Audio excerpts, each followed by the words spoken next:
Okay, let's see if doing any better now. We got 2 live streams.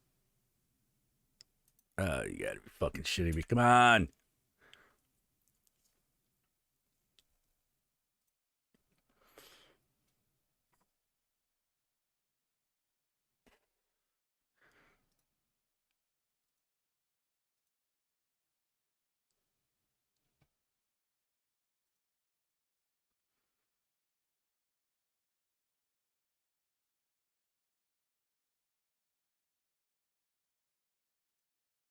Yeah, and I'm back. I'm back, baby. Oh, Jeezy. Jeezy peasy.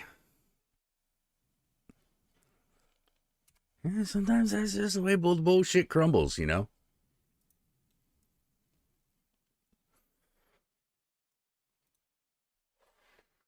Hey, Stacy, how you doing?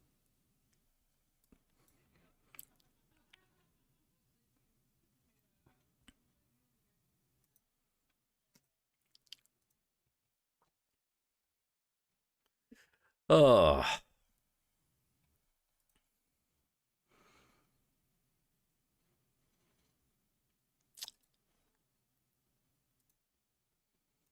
we are back and live. Oh, I know. I know. Kenneth Anger also died today. I was a little sad about that.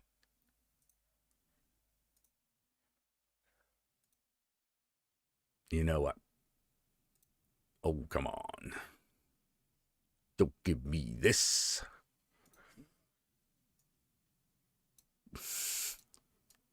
God, we don't need that much gain.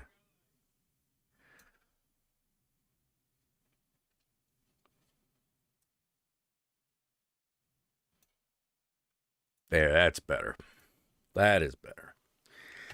You're watching Korean perm technique videos? Oh, damn. That's like extra levels. Holy shit. Any good tips?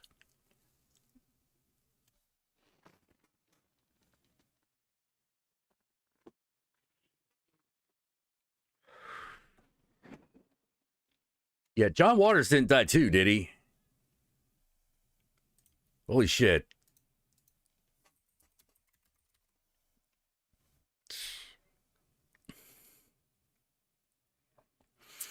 I know Tina Turner died. Like, oh no. Apparently he's still alive. Kenneth Anger died though at the age of 96. 90 fucking 6. That's the power of the devil right there, man.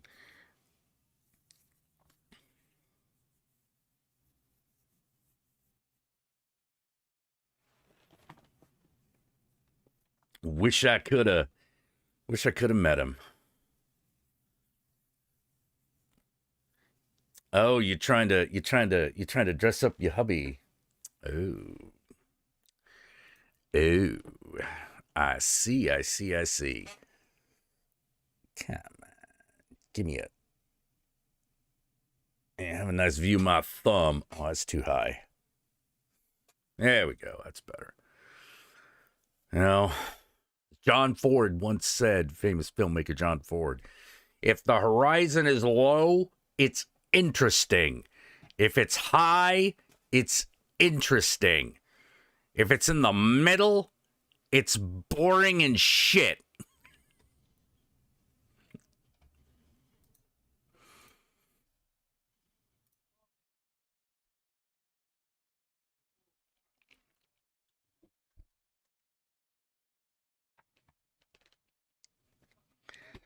Uh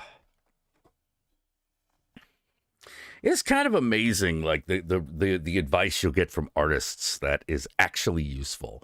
It's not the use this tool, blah blah blah. It's not that stuff. Like that's mentor advice. You know, like that's technical advice. Real artistic advice is always blunt and should be self-evident, but isn't. That's why I say the greatest artistic advice I ever received was from Phil Foglio, the creator of Girl Genius. I said, so, man, what do you got for me? What kind of advice do you have for me in the world of, that's why David Lynch played John Ford. Yeah. Because that was a real conversation Steven Spielberg had with John Ford.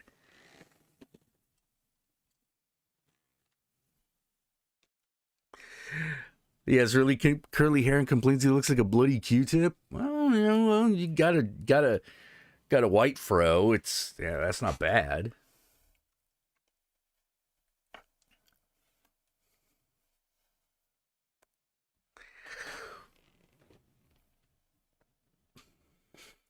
But Phil Foglio, as I've said many times, gave me some of the greatest advice I think you could ever give an artist. Kid, first thing to make sure of, don't suck.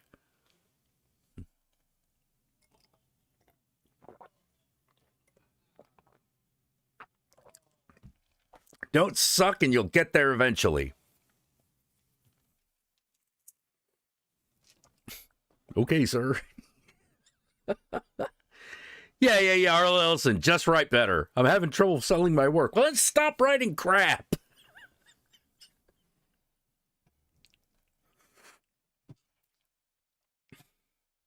Yeah, you're like, hey, wait a minute. He's right.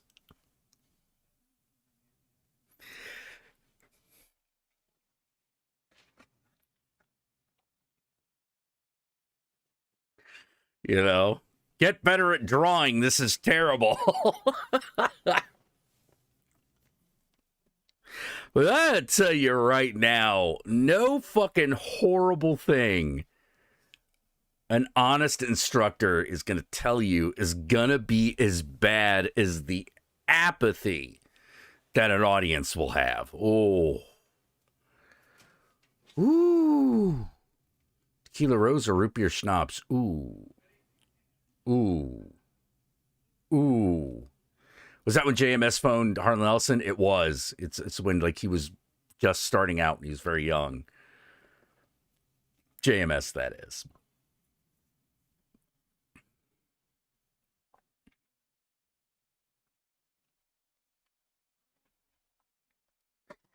Man, kind of looking forward to that.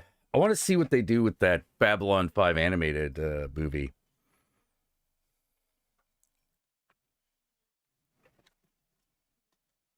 But we won't know till we know. We won't know till they show us something. And I'm pretty sure that thing just started production. So, we ain't going to see shit for a while because it's animated. Animation, I don't know if you noticed, that takes a while.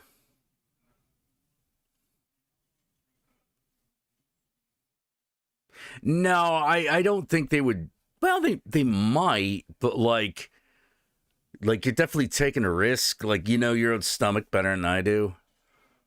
I could see Tequila Rose and fucking schnapps working, but it might be too much sugar, if you know what I mean. That might be the real problem.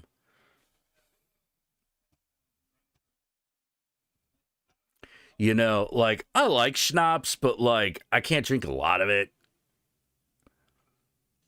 I gotta do it a shot at a time. Hey, Malcedon, how's it doing? I just gotta, I gotta do that. I gotta be real gentle with schnapps. I wonder if James Cameron still curses Harlan Ellison to this day. Who fucking knows, man? But that man would be nowhere without him. You think they would use AI art? No.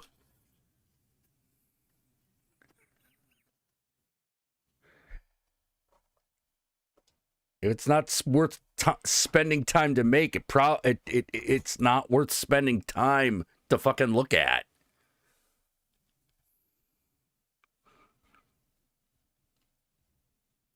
The only reason fucking we're amazed when an artist is fast is because it's a person.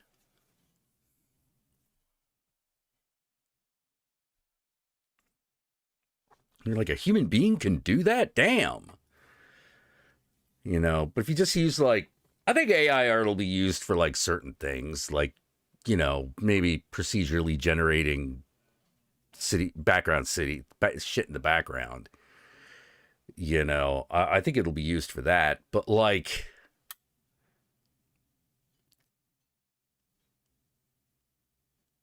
until they get that thing up to a certain quality, it's going to be so shitty. No one's going to really want to use it. And like, here's the thing, man. The people who support AI art, they're dumb. Because there's no fucking way you got a career doing AI art.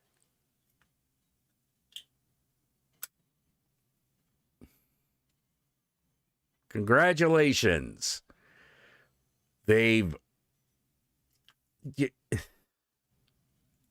Our jobs are already kind of hard to come by, It's like, oh, they're going to take our jobs. Like, no. You just think they will. You think they will. They're not gonna. The jobs that they take are already been lost. I think do I think AI art's gonna do bad stuff? Yeah, it's gonna do real bad stuff.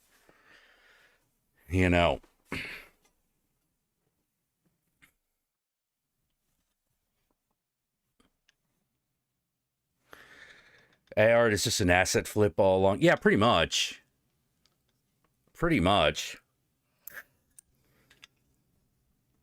Basically, with AI art, it gives the executives the illusion of control over the art. But because it's procedurally generated, you kind of inherently don't have any control.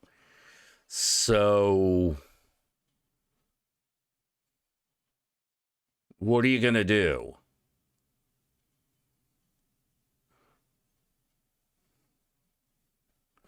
Yeah, there's a lot of things you can't do. And I mean, to be real fucking honest, I don't think a lot of people want it to even be doing the shit that it's doing.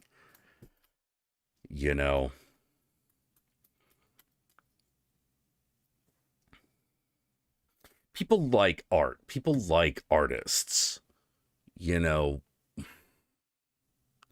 Once you just turn it into a machine. When was the last time you thought about the quality of the fucking shirt you bought at, like, fucking Target?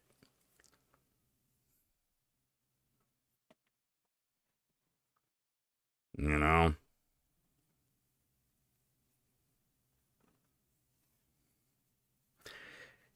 It can massively cut down on the workload,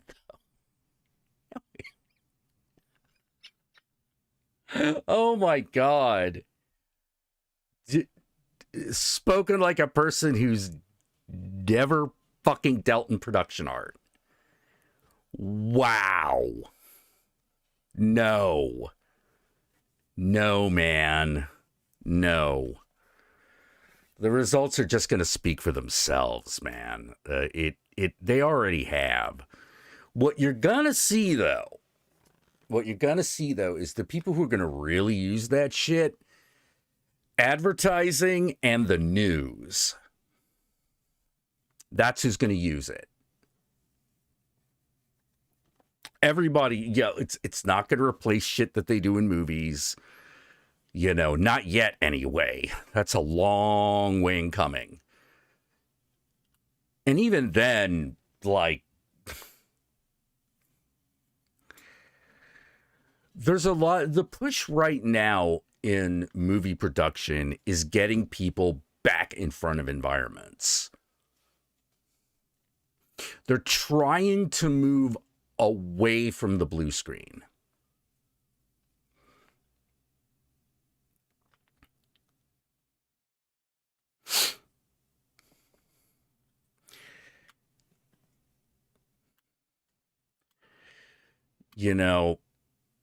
But more importantly, say it does succeed.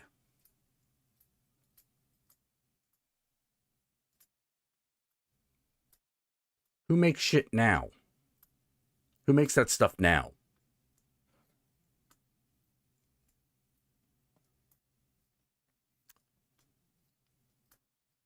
people don't realize that a lot of art comes from seeing.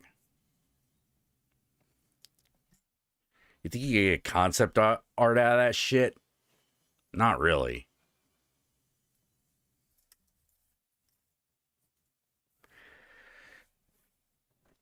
You're going to be living with whatever that goddamn thing gives you.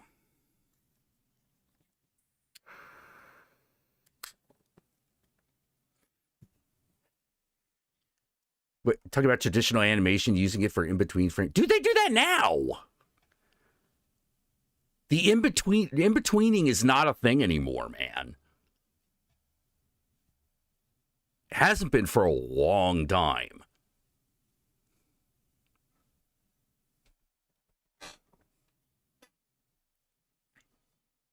You know, at this point, you only have keyframe animators.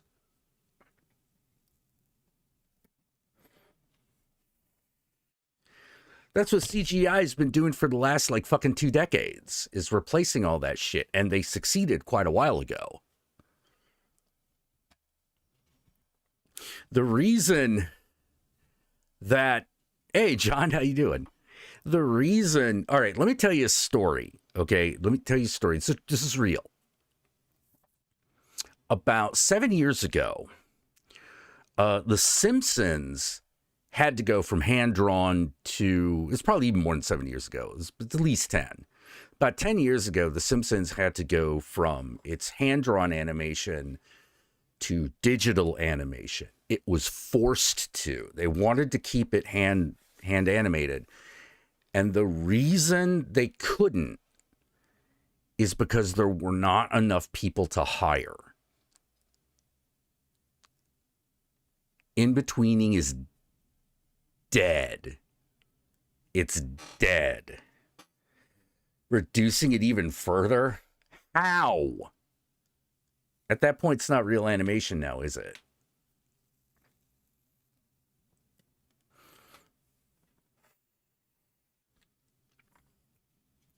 You know, I suppose you could. You could try to do that, but that's going to get really strange.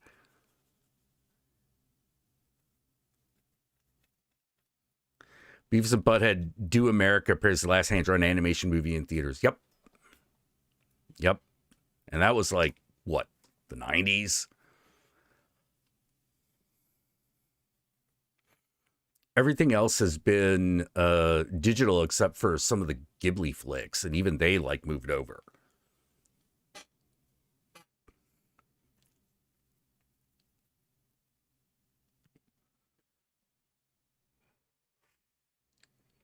Actually, technically, I think the last one was Ponyo. I think that was the last hand-animated one. Yes, it was something like that. It was like Ponyo or The Cat Returns, or no, it couldn't have been Cat Returns. That happened before Ponyo, didn't it? Yeah, it might be The Wind Rises.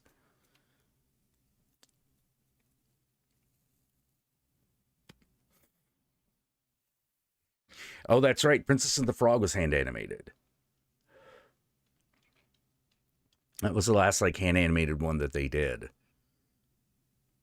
Yeah, it's all been like CGI and fucking all that shit without it.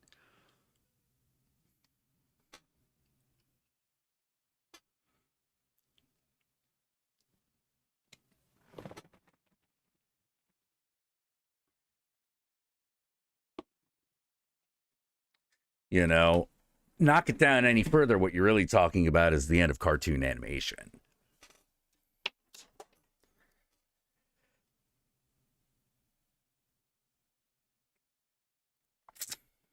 You know,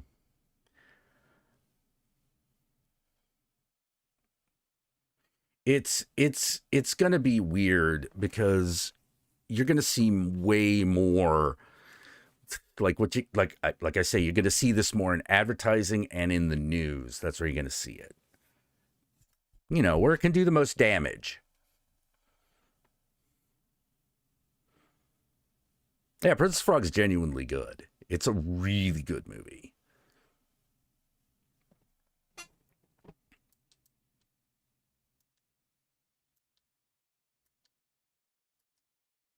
Hold on. Got a problem here.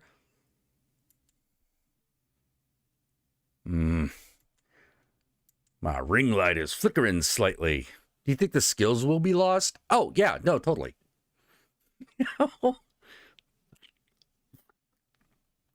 Not entirely. There'll still be people who do it. But it's like part of an industry. Yeah, no, man. That shit's going to go the way of stop motion. You know, where basically you've got like a couple of studios that have all the stop motion people because that's all there is, baby. You know, yeah, the skills won't necessarily be lost, but as a major entertainment medium, that's what's going to go away.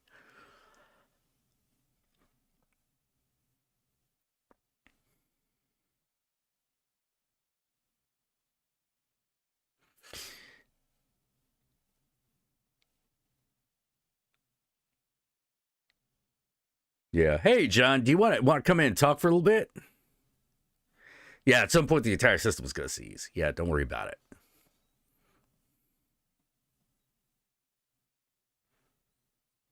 As I keep saying, America doesn't have to survive. You know, a civilization doesn't have to last forever. It probably won't. We're staring down the barrel of a major ecological disaster. That's going to get real interesting.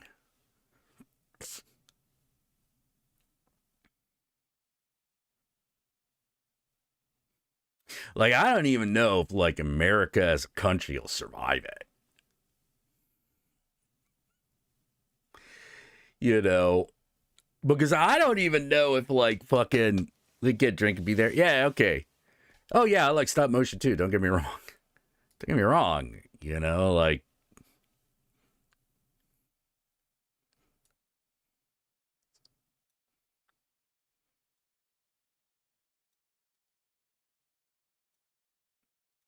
yeah, maybe AI art will replace a bunch of shit, but, yeah, then so what?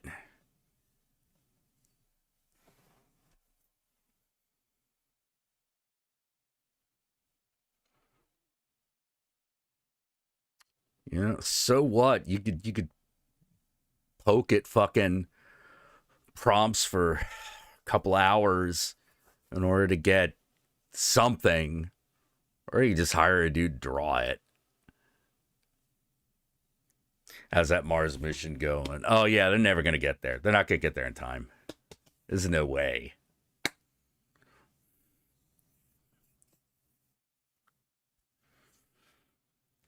You know, it's going to be real interesting trying to breathe and eat all that nothing, you know? What would the U.S. successor be? Well, okay, so my opinion is that it all depends on what states get hit in what way and how bad. Because I see it splitting in three ways, not just two. Like, I think it would have to be three unless only the South, falls apart. I don't think that's all that likely. I don't think it's going to be that targeted. I don't know if the climate's going to care about people's politics. So you're going to have West Coast,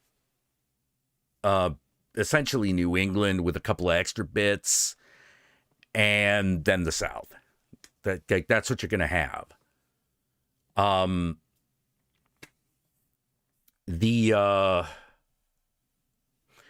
The two coastal areas being, what is now New England and, the West Coast, they're going to want to try to continue trading with each other, but it's going to get really, really, really rough. Great Lakes is drying up, and with all the all the bullshit going through, you know, red areas, it's going to be bad. It'll be very, very, very bad, you know. So what you'll see is that New England will trade more with Britain and Europe and the European Union, while the West Coast will trade more with, although I don't know how you could do it more. They'll continue on doing what they're doing, but at a greater rate, which is like, you know, China, Australia, Mexico, you know, things like that.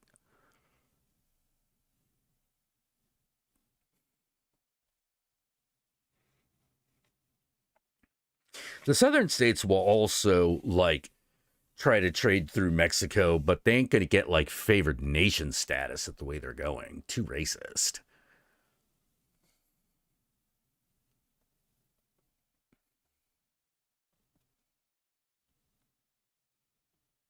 So you'll probably have, I don't know what they'll call it, but they'll call it like the Christian states of America or something like that. Um,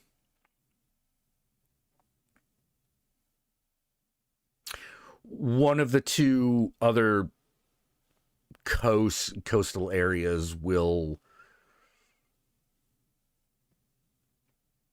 I don't know, they'll probably rename themselves something.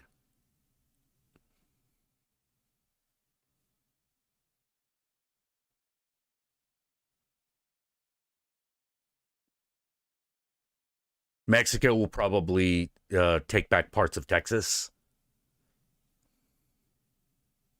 Well, China endures always. Yeah. Yeah, there'll still be a China. Like, of that, I have no doubt.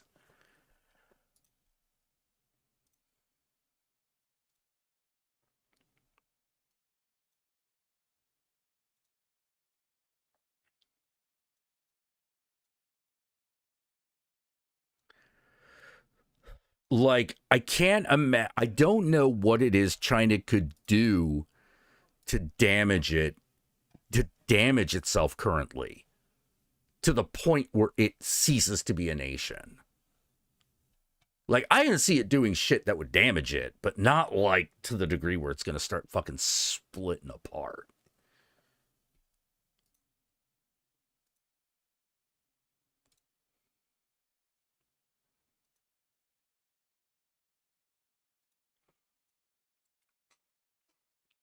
All right, John, set the link on Discord. Yeah, it'll be, oh, yeah, well, that's what it'll be in reality. It'll basically be the Republic of Gilead, but they'll call it like, you know, the Christian States of America, you know, and they'll keep referring to themselves as real America, you know.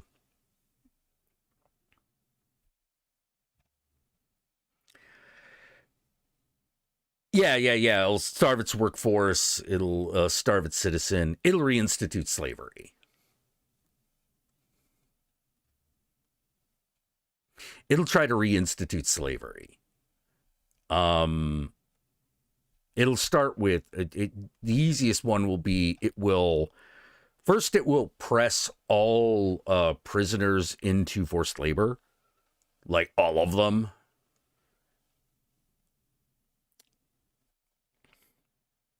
Then it will start putting more and more people that it doesn't like in prison. Um,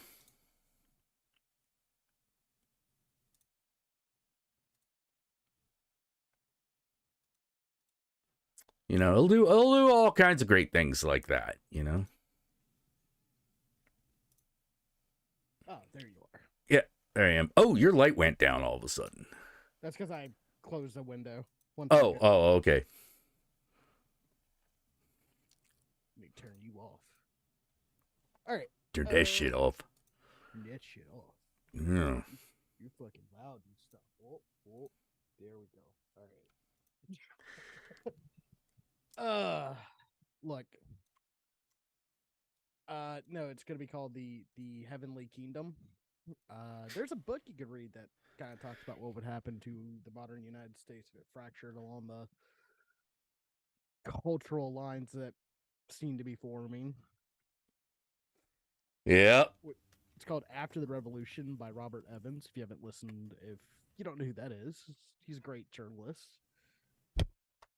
So, but yeah, like it'll split the way you think it does. Texas would be its own state because Texas don't play with the South. Yeah. Texas will probably become its own state, and I have a feeling fucking Mexico will reassert itself in that direction. Oh yeah, Mexico would just take over South Texas. Yeah, it'll just be like, hey, we want this part back. I guess you're gonna have to move the Alamo again, bitch. You know, because like at that, why wouldn't it? Like, why wouldn't it? Yeah, Santa Ana, fuck you. You know, like, yeah, just be part of Mexico again. Like, why wouldn't they? I mean, at that point, all they have to do is basically roll out some tanks and just say ours now. What are you going to do, Texas? Call in the United States Army? Yeah, because Mexico has the tanks. Yeah. They can't even beat the cartels that are in that fucking country right now, so. Oh, yeah, well, I mean, the cartels ain't no, like, I don't know if they could do a military campaign, but I'll tell you what. It'll be more likely, in my opinion, that if all that happens, like if for some reason America breaks and fractures, the Mexican government, the Canadian government will have its fucking issues because it won't have its biggest big brother ally to help them. Yeah. Always quiet.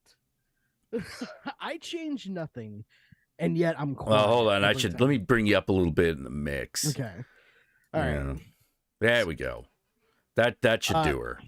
Anyways, it'd be more likely that the cartels would seize the power of the government, like they already have it. And that would be like what the Mexican government would be. It's great for Texas because Texas don't give a shit. Like if it was a Republic of Texas don't give a shit except about making money. So yeah, so you think basically they would get in bed with the cartels pretty quickly? I think the cartels would get in bed with them. Does that make sense? Yeah, that makes total sense. Okay. You know, like Texas would be desperate for supplies, and well, cartels are already moving avocados. Look that up. Mm-hmm. Yeah,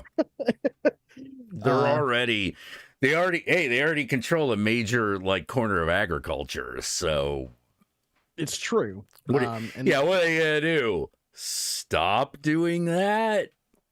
Yeah, I don't think that's gonna happen. Yeah, you know? Yeah. I would love to tell you wonderful people that Texas would just immediately implode. But no. It'll be a slow, painful death. Yeah. Well, if that. Like, yeah. Again, Texas has a lot of resources currently. Yeah, but you know what it doesn't have? And this is the big deal. This is the big one. A lot of good infrastructure. You know, that's their big problem. You could be a country with a lot of resources, and people will bring the infrastructure to you with guns. Well, see, that's what I'm saying. Like, though, to be fair, Texan infrastructure is infinitely better than most Mexican infrastructure for the very similar reasons. Well, you'd be surprised, actually. You would actually be surprised. Mexico ain't the way it was back in the 90s. I'll tell you that. It's still bad, if not. Well, it's not as good as the average city in the United States, I'll agree. Yeah. Like, if you're comparing it like fucking Cabo, yeah, no shit. It's a tourist town. They're made to look like that. Yeah. If you're talking about like actual like border towns, the ones that would actually be. Well, I'm talking about the cities. I'm talking about like Mexico City and shit like that. Capitals do not make an army. I don't know. Oh no! This. But again, No. We're not talking about an army, man. We're just talking about being able to live there in a way that, doesn't make everyone run away. right. And how's that special military operation happening going down in the Ukraine? Well, they're still killing each other, so it's kind of hard to set anything else back up. Yeah, also, but remember the big scary army, the number 2 army in the world, is getting its ass kicked by a fucking tiny country. I'm sorry. Yeah. I don't believe in like the world power rankings anymore. There's only one. Oh no, and it's us. No. Well, let me put it this way. That's how hard it is to fucking invade a country and not give them anything. Right. America's pretty good at it. We'll give you a time, date, area. Oh no, we're terrible at it. We haven't been good at it since the 50s.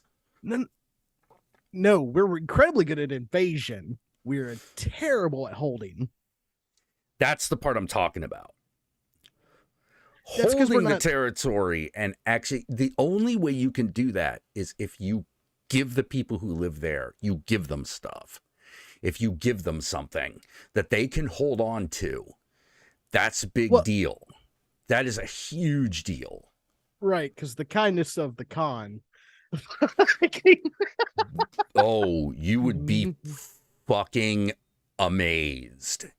You would be fucking amazed if we actually did that shit.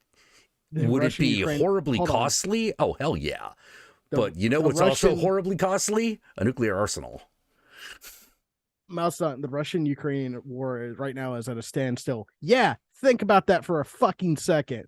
The number 2 superpower of the fucking world is at a standstill with its neighbor. Mm-hmm.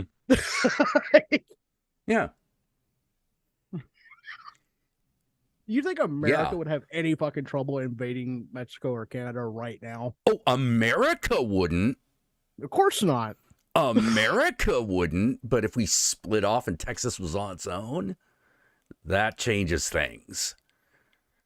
Maybe. Yeah, no, it does. Trust me. Trust me. Because you are the expert in this. Got it. Look, this is all like circle jerk bullshit about potential revolutions that probably are way well off. Depends on how things go. Yeah, but things could also just absolutely crumble and nothing happens. I doubt nothing would happen. To say that like as soon as the economy collapses, Texas in the South will rise up into theocratic fascists. It's like, yeah, maybe, but it wouldn't last long. And it's not because of good old American coastal states invading. There's a lot. Oh no, that's not. I don't think that's gonna happen. No, it literally the what's the word? The insurgency will already be here.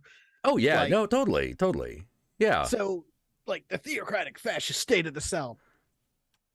Sure, it might last like 3 years, but not much longer than that. Well, it'll last longer. It'll last longer than 3 years, but like not by much. It's simply it wouldn't be able to sustain itself at the rate that it's going. Right. That's what I'm saying. It's already bad now. Florida right now is currently experiencing the effects of harsh immigration policies and harsh social policies. And if you haven't seen, you haven't seen pictures or videos of it, they literally have nothing there. Yeah. And that's going to keep happening to Florida. Mm-hmm. This is just the beginning. So when you're like, oh, well, they'll come together and get the resources. No. No, Florida, I don't think so. It's not going to happen. because America, one of its major flaws and also uh, major, major pros is that we are fiercely independent, which means we argue a lot, but we also don't necessarily like it when people tell us what to do True. or what other people to do. True. But basically, what I'm saying is this. Army don't fight on empty stomach. You're 100% right. And the federal government has a lot of food storage. Yeah. Yeah, so. It does. And that's going to be the major determiner.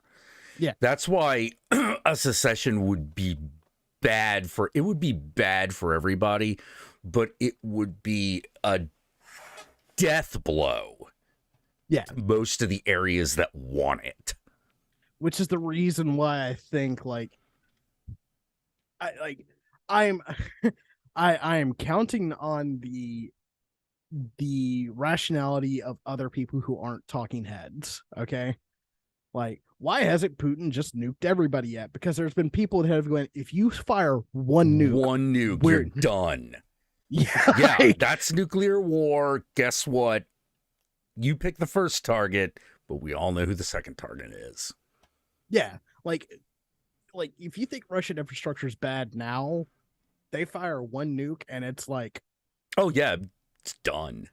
They're persona non grata. No one trades with them. No one fucking protects them. It's over. And yeah, look at Brexit. Yeah. We're gonna completely isolate ourselves and tell the EU to piss off and quit asking us for money. Yeah, and that's what places like, Florida will do. Yeah. I would not be surprised Texas tried to make a similar move if it got the opportunity. Yeah, I think the states that want to try this shit are looking at Florida and seeing what happens. Like, hopefully. Yeah. Hopefully, but I am not betting on the intelligence and foresight. Actually, it's a better way of putting it. I am not counting on the foresight of the fucking leaders in those areas, because, like, holy shit, if you think, like, you don't get a pick now and you're on, like, a nice part of America where everything's working... Holy shit. Like, the reason these places are going the way that they're going is because they fucked with that. Yeah. They're like, well, we'll just control these areas always, and then we don't have to do anything. So they don't. Yeah. So they do nothing. You're right about that. Like, they constantly bitch and moan about government spending and then wonder why their infrastructure is crumbling. I know this because I live in a state that does that. Our state takes, like, I think it's like either third or fifth most in federal funding, because all red states do that. That's their dirty little lie they don't tell you. Yeah. And we have, like, crumbling interstates.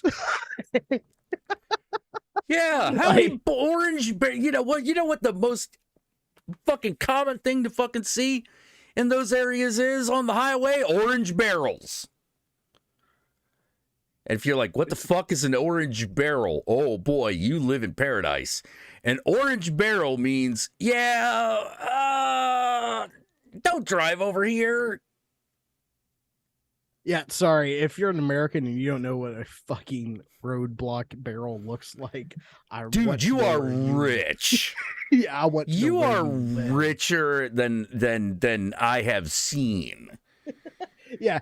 Please give me your address so that I can fucking figure out where you live. Oh, dude, give me your fucking dude. Like, fucking give me your bank login and your password, and I will fucking personally make sure no one steals your money.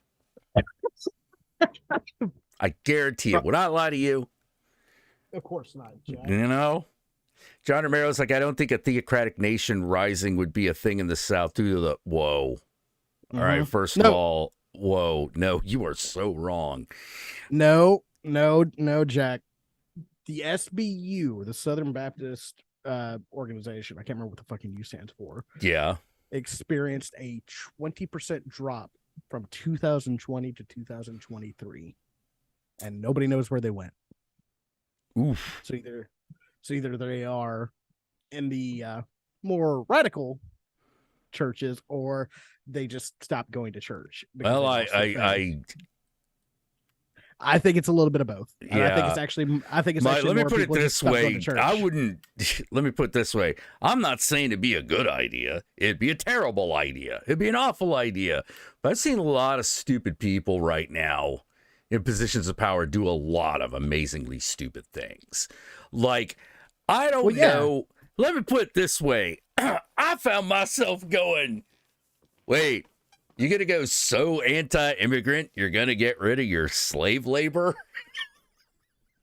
Wait, what? Dude, there has to be like some fucking Florida orange orange farmer, you know, called up Ron. It was like, hey man, I'm just got one question. What the fuck? Why? Like, did you think this was gonna fix our problem? We have no one that wants to fucking work in these. We have fields. No one who want. All the people who know what to do don't want to be here. Like that to me was the easiest math to break off, because I'm like, well, I mean, look, allow me to be racist for a minute. Oh God, look at them Mexicans go. Like, you ever seen them work on shit? Holy fuck. I mean, there is a reason. Like, okay, I'll put it this way. You know what immigrant labor will also do? Build sets. I have seen motherfuckers put up a set. Now, you couldn't live in it. Don't get me wrong. But you're good. Like, man, this is going to take forever. You come back tomorrow, that shit's done. It's like, whoa, wait a minute, back up. Like, yeah, I mean, the thing is like with the Florida thing, it's like, with Florida, with the rest of the South, like, it's like, oh my God, they're doing terrible things. Yes, terrible, unpopular things, and we haven't had an election in 2 years. Yeah. Like, hey, I'm not saying it's gonna flip all blue. Of course not. That's fucking crack pipe dreams. I will say there will be some shockers that happen. I hope so. Like, I let me put it this way.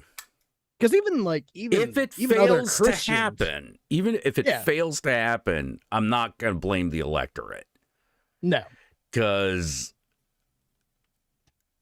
you can't blame someone for losing. You can't be mad at someone who's losing if the other guy's cheating like crazy.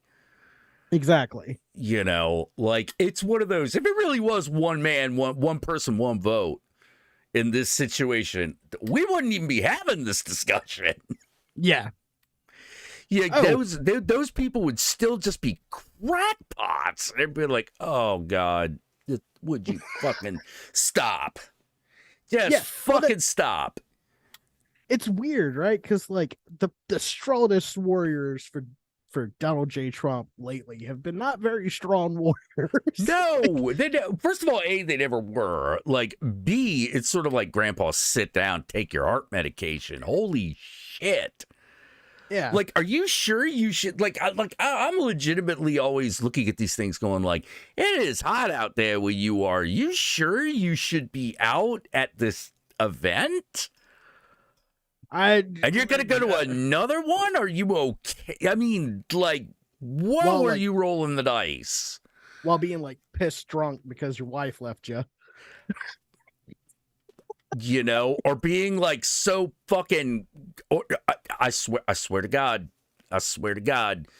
like, I don't know what it is. I don't know what it is, but that inbreeding, man. You get too much whiteness and people just go fucking nuts. They go off the rails. I'll say it for you, Jack. There's a lot of very fucking obese people that go to these things that are not the best of health. Dude. And then, like, Which, like, whatever. I don't give a shit. Be fat. Be happy. Well, I mean, like, if it was just sort of like, yeah, I'm a fat guy, but whatever, I love watching my lesbian porn, so fuck Trump. I'm like, oh, okay, good. I can get along with that person. We can establish an accord. I had one that shocked me that was basically like, I agree with a lot what's on Fox News, but every time I bring up that Ukraine stuff, I just don't understand it. Like, come on, Russia's the enemy. And I went, yeah, a bit weird that. Yes. It's one of those, like, it's like, look, I'm not trying to demonize all Russians, but yes. One person in particular that has way too much power. That one. Yeah. That motherfucker. He's got way too much power over there. How do I know this?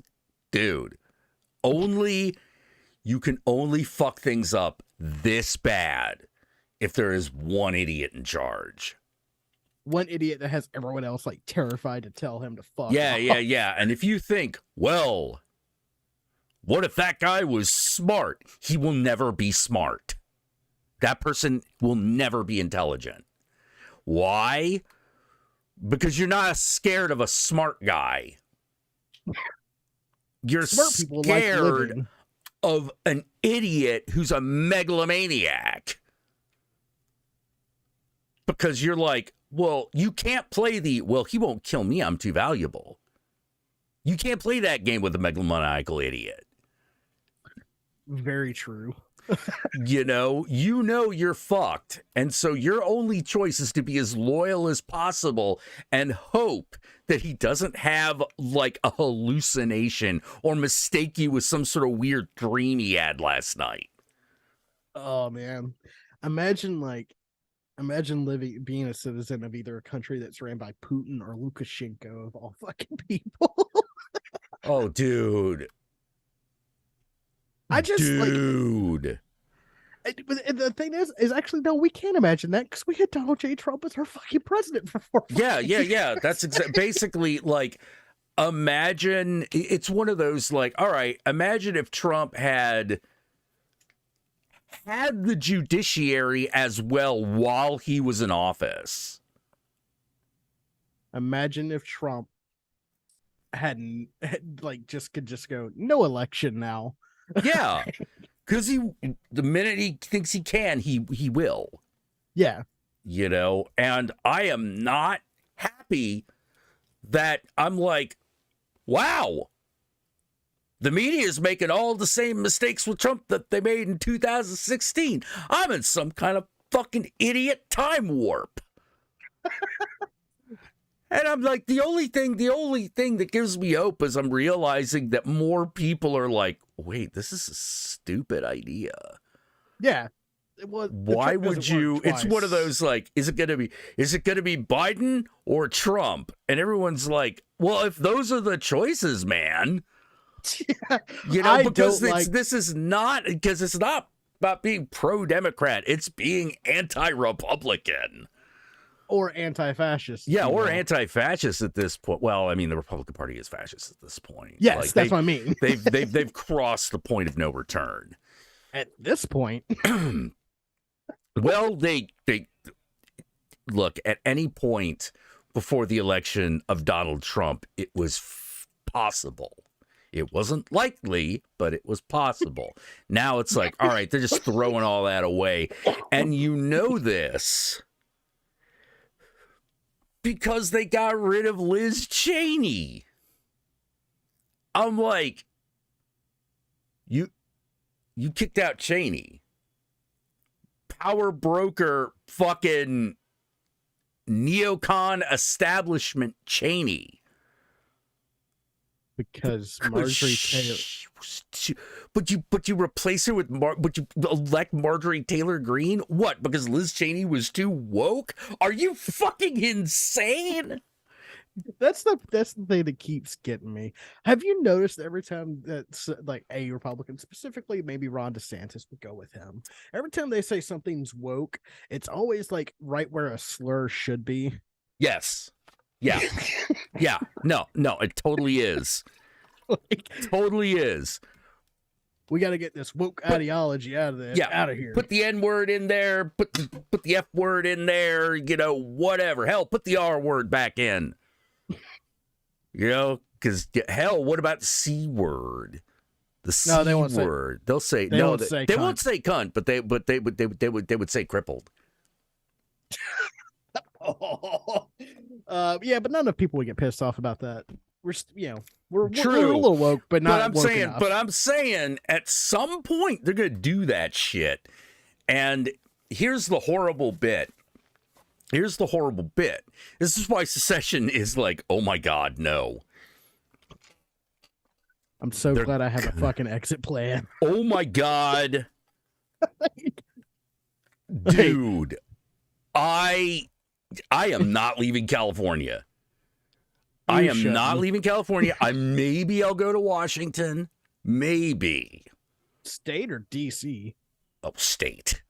Okay, I was about to say like state. I'm talking Washington State. I'm talking like Seattle, Tacoma, you know, like you don't want to live in a capital city during the middle of a civil war, Jack. Dude. I'll just say this. Whoever tries to invade fucking Seattle is definitely going to have their work cut out for them, because where does anything go?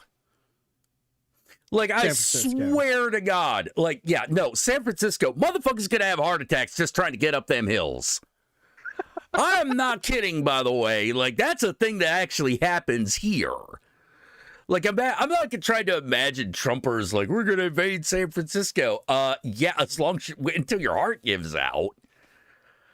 There are a lot of hills here, man. And the thing is, here's the thing about Seattle. It doesn't have as many hills, but the ones it does have are very steep.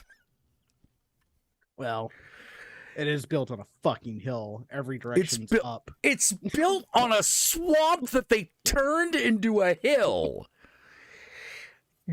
Everywhere's up. Yeah. Yeah, everywhere's up. Also, like I'm also like, no, they're gonna fucking hit that fish market and get lost. Well, everyone does. Yeah, exactly. You know, it's sort of like, how are we gonna invade this shit, boss? It's another place that you can't sneak up on except by sea. Well, you might be. It's like California and Oregon. You could probably sneak up on it by sea, but that means China's invading. No, Jack, you need to keep an eye out for like some pontoons and speedboats. Pontoons and speedboats ain't gonna do it. The pontoon seaboat navy of that ain't gonna do it. That ain't gonna do her. Like, here's the Republic of Florida. All right, I'll say this.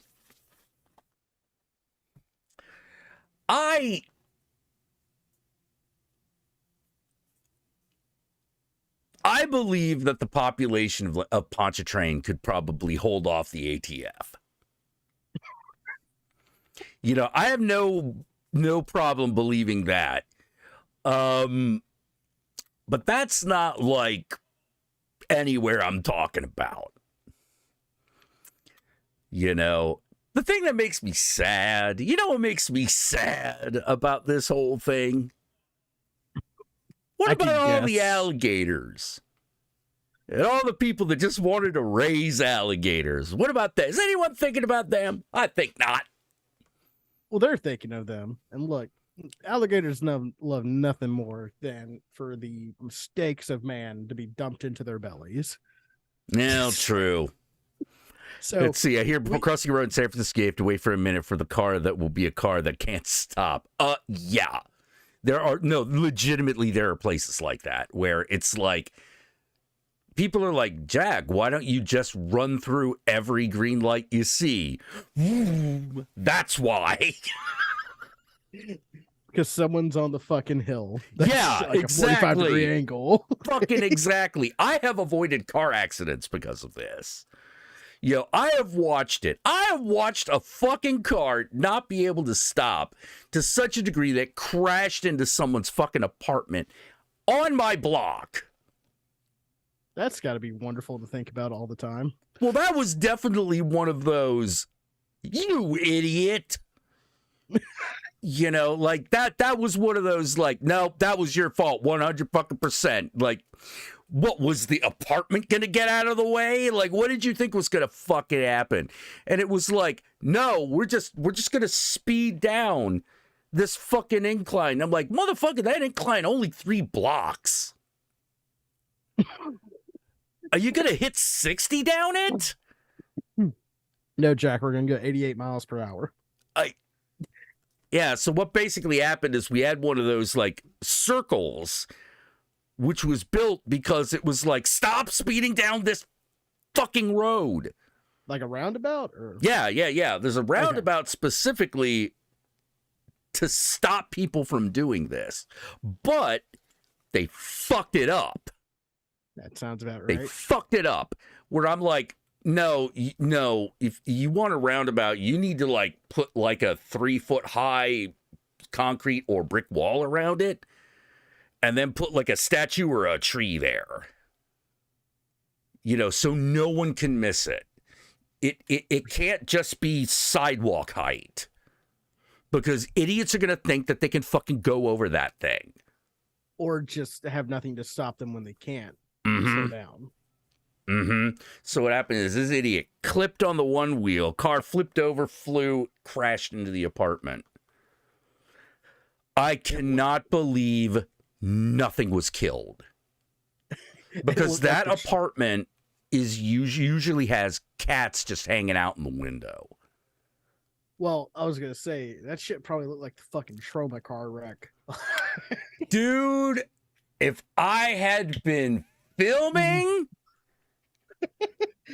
oh my God, I'd have been like, we got the greatest car crash we will ever fucking need. How good is it? We'll put it in every fucking movie. We'll put it in every fucking movie. We'll fucking, dude, we could fucking sell this shit up on iStock. Come on, baby. Fuck iStock. Pond 5. Let's do it. Oh God. How much for this? $500. You want it in your film, you can have it. You can have it. You know, $500. That's right. You know? I'll give Lloyd access to it for free. Least I can do. For the hours of entertainment you've given me, sir. But like, for real, like people drive like idiots. But oh my God, like, I do not understand. I'm one of those people that understands, like, yeah, you feel a little bit. Oh no, don't put a statue of Dan White in that fucking thing. You know, yeah, the cats are okay, by the way. You know, amazingly. Well, the cat saw that coming and went, fuck this. Fuck this. Yeah, dude, that car was in the apartment. It wasn't like, oh, it hit the wall and now the wall's damaged. It like went into that thing. Did they pay rent? I'm pretty sure they got a pretty hefty insurance payout and nothing else. Nice. Or someone going to jail. Someone went to jail over that shit. Because, yeah. What?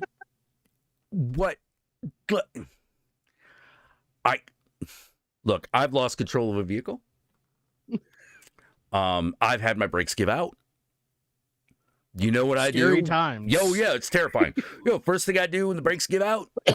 Get off the accelerator. Exactly. Exactly. Do that. Downshift. Pull up the emergency brake because it's a fucking emergency. It is its time. Yeah. This is the moment that thing was built for. It's not just there to keep your car in the parking garage. You know, like, you know, and then kiss your ass and pray. Close your eyes. Close your eyes and be like, oh, well, I can't close my eyes. I might need to steer. Oh, but I can do this. Everyone's be like, man, that guy looks really Asian. God damn it. No, bad. Don't ever do that again. Is that Sergeant Kabuki, man? Oh, dude, I totally would have played Sergeant Kabuki, man. Sergeant Kabuki, man, you look rather Chinese. You look like you're played by an actual Asian guy. Damn straight, baby. Wrong country, though. Oh, dude. Oh wait, I forget. Most people were racist. They wouldn't notice. No, but I'll still be like, I totally play Sergeant Kabuki, man. What are you talking about? The only problem that I might have might be like, what's the production schedule? Dude, I'm 50. Kiss my ass. Put the suit on, put the makeup on. It's like, up. Could someone put the makeup on for me? Because I'm going to pass out. Who do you think you're? This is trauma. You put the makeup on yourself. I know. Oh, no, trust me. I know. I'm just like, that's going to be the downside. It's like the spirit is willing, but the flesh is. Listen here. You could either have a makeup artist or you could have a fucking porta potty. You pick. Ooh, see. Well, like, one thing I definitely would do these days, which is like, if you're on a trauma set, what would you do? And I'm like, not party. I will not fucking make it if I party before, fucking rap. I'm just gonna be stone cold sober the entire time. Yeah, I understand where you're coming from. But also, it's a very adult decision for you that I think you might have difficulties holding yourself. Oh, it'd be, give me a case of Coke a week, probably be okay. Although there'll be a lot of temptation, be like, hey, do you want it? No. Hey, not gonna drink during a shoot. Not a good drink during a shoot. I'll do that during a Hollywood shoot, because like a Hollywood shoot, you go home. At the end of the day, listen, you get to go home or crash in someone's trailer. It's all good out here in trauma world. Like, dude, I could be sleeping under an underpass.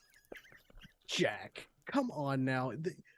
Would young you listen to this? What's the point of doing a trauma film if you're not sleeping under an underpass while high on mushrooms? Because during the rap party is when we completely destroy ourselves.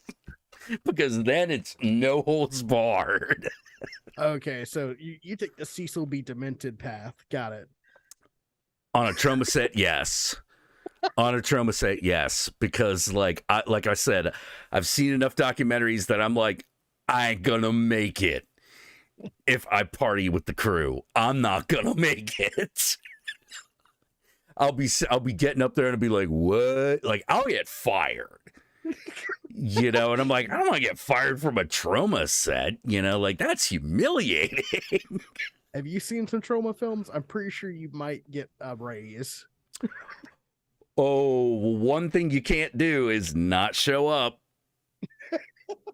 That's the thing. You got to show up. You got to be there. You got to be there for call. Otherwise, Lloyd gets a little testy. If he gets too testy, then he'll just replace you. And he'll cancel the KFC. Oh, yeah. You get that KFC gift card. Ain't going to work no more. Oh, come on, man. Some people will be like, what? You don't even get Roscoe's Chicken and Waffles? That's a California establishment. Trauma don't film in no California. Trauma barely films in New York. Yeah, they barely film in New Jersey. But don't get me wrong. Look, what I'm saying is there is a reason James Gunn can do the things that he can do. And that's because he went through that gauntlet twice. Motherfucker went through that gauntlet twice. Him and Sean. Yeah.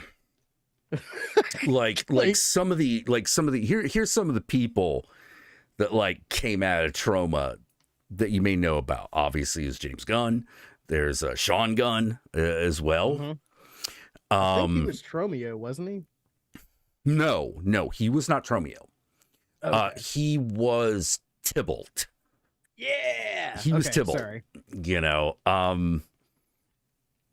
you probably got confused because like there's a scene where like Tybalt rapes Juliet, and you're like, oh, someone's fucking Juliet. That's Romeo, right? I mean, I'll be honest with you, pretty fucked up by that point. Oh, so. dude. Oh, yeah. By that point, the penis monster has already shown up, I think.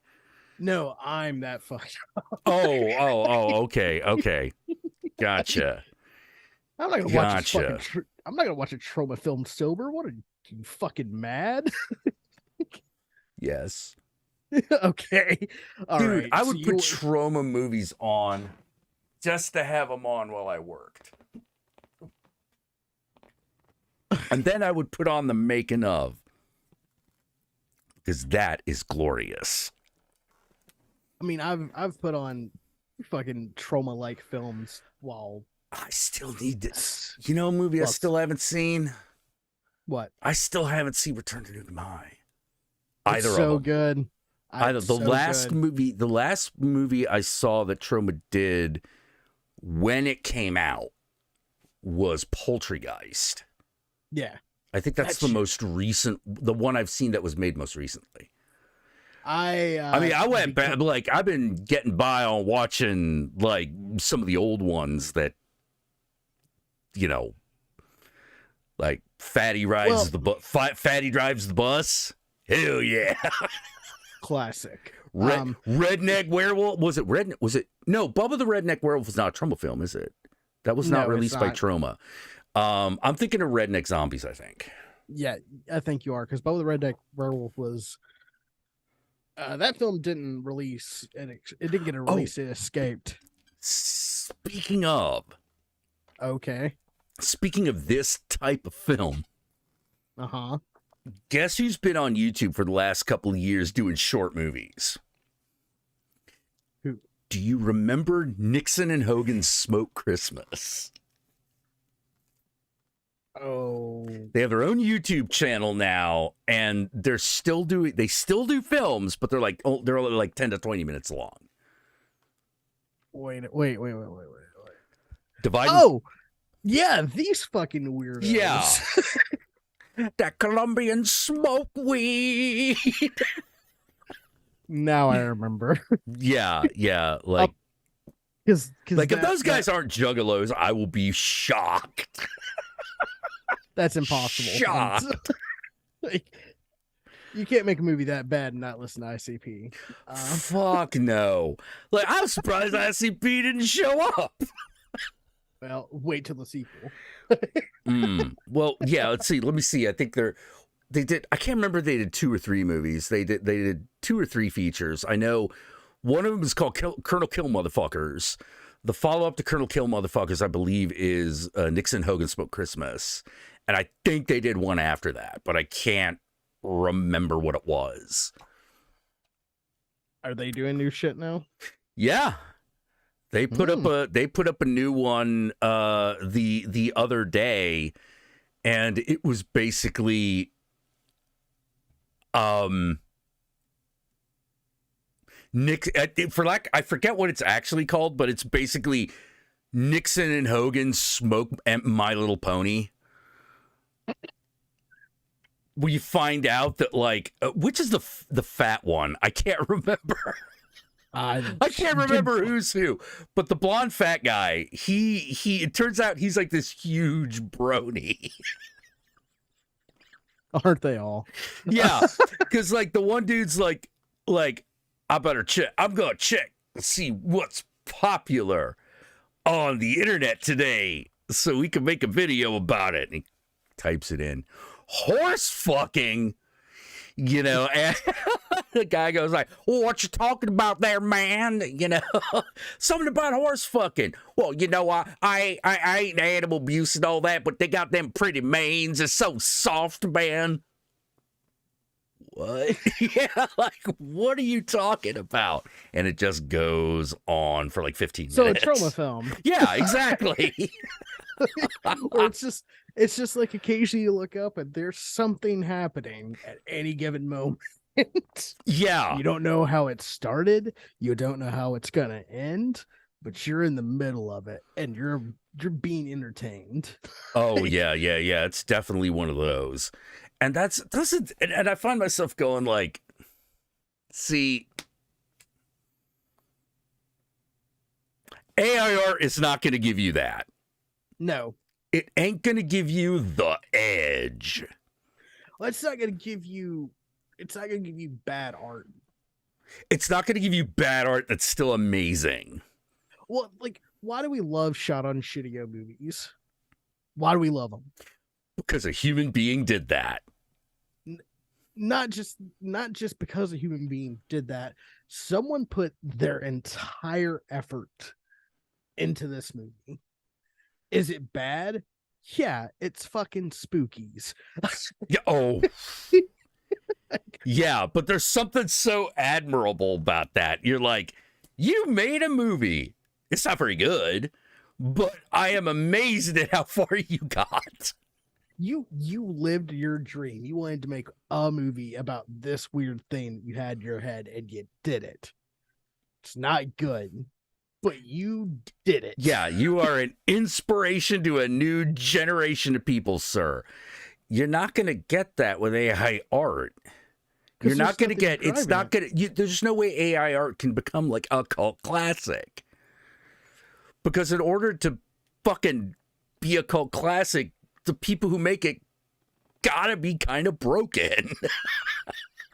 You know, us. Us, you know? Like, AI art might come up with rubber.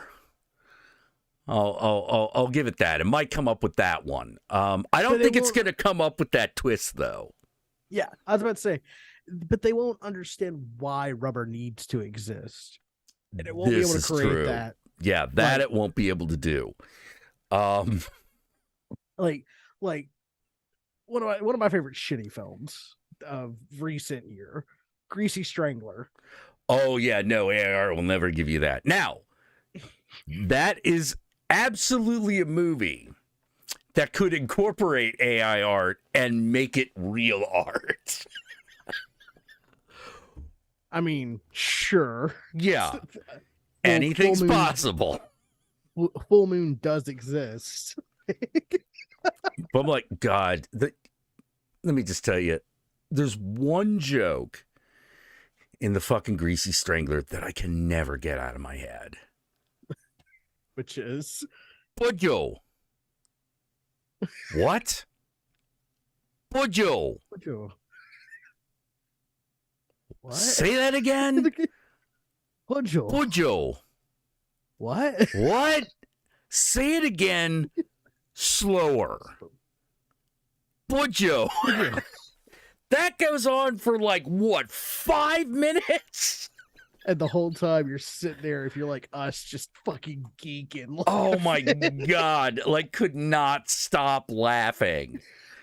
You know, that was one of those, God damn it, they did it like 30 times and it kept getting funnier. Because you're just like, all right, we're done with that. We're doing it again? No, oh my God. We're doing it again. No, it must continue. Necromantic on ice? Hold the phone. You struck gold. How can that necromantic be on ice when the fucking metal is going to melt it? I don't know. I don't know. Ice. What? Ghost on Ice. The band? Yeah. Dude. Okay. Now, question. I don't know if, unless fucking Tobias Forge is an ice skater, I don't see him doing that. But he's from Finland, right? Or Sweden? Yeah. He might be good enough. But I mean, like, that's kind of its own skill. Maybe he's got it, maybe he don't. But I will say this. You get like one of those big, huge head, like fucking puppets, like Cardinal Copia, doing ice trick, get an ice skater in there, do tricks. Oh shit, just do it like Blue Man Group. Like where it's like you have a for every town, for every market. Oh my I saw Blue God. Man Group. Hey, Sure you did. Jim, what's up? I saw You're Blue not Man allowed Group. to rent here anymore. I want this dog greasy.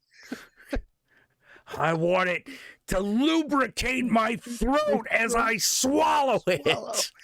Sir, you cannot have that much grease. It is not healthy. Fuck you. Yeah, Jack Frost 2 is already Jack Frost Goes Hawaiian. Yep. Oh, and it's got fucking what's his nuts in it? Shit, he always plays monsters. He's in every Guillermo del Toro everything. Doug Jones? Doug Jones. Yeah, it's also got Doug Jones in it. Speaking of Doug Jones, you know what movie I rewatched very recently?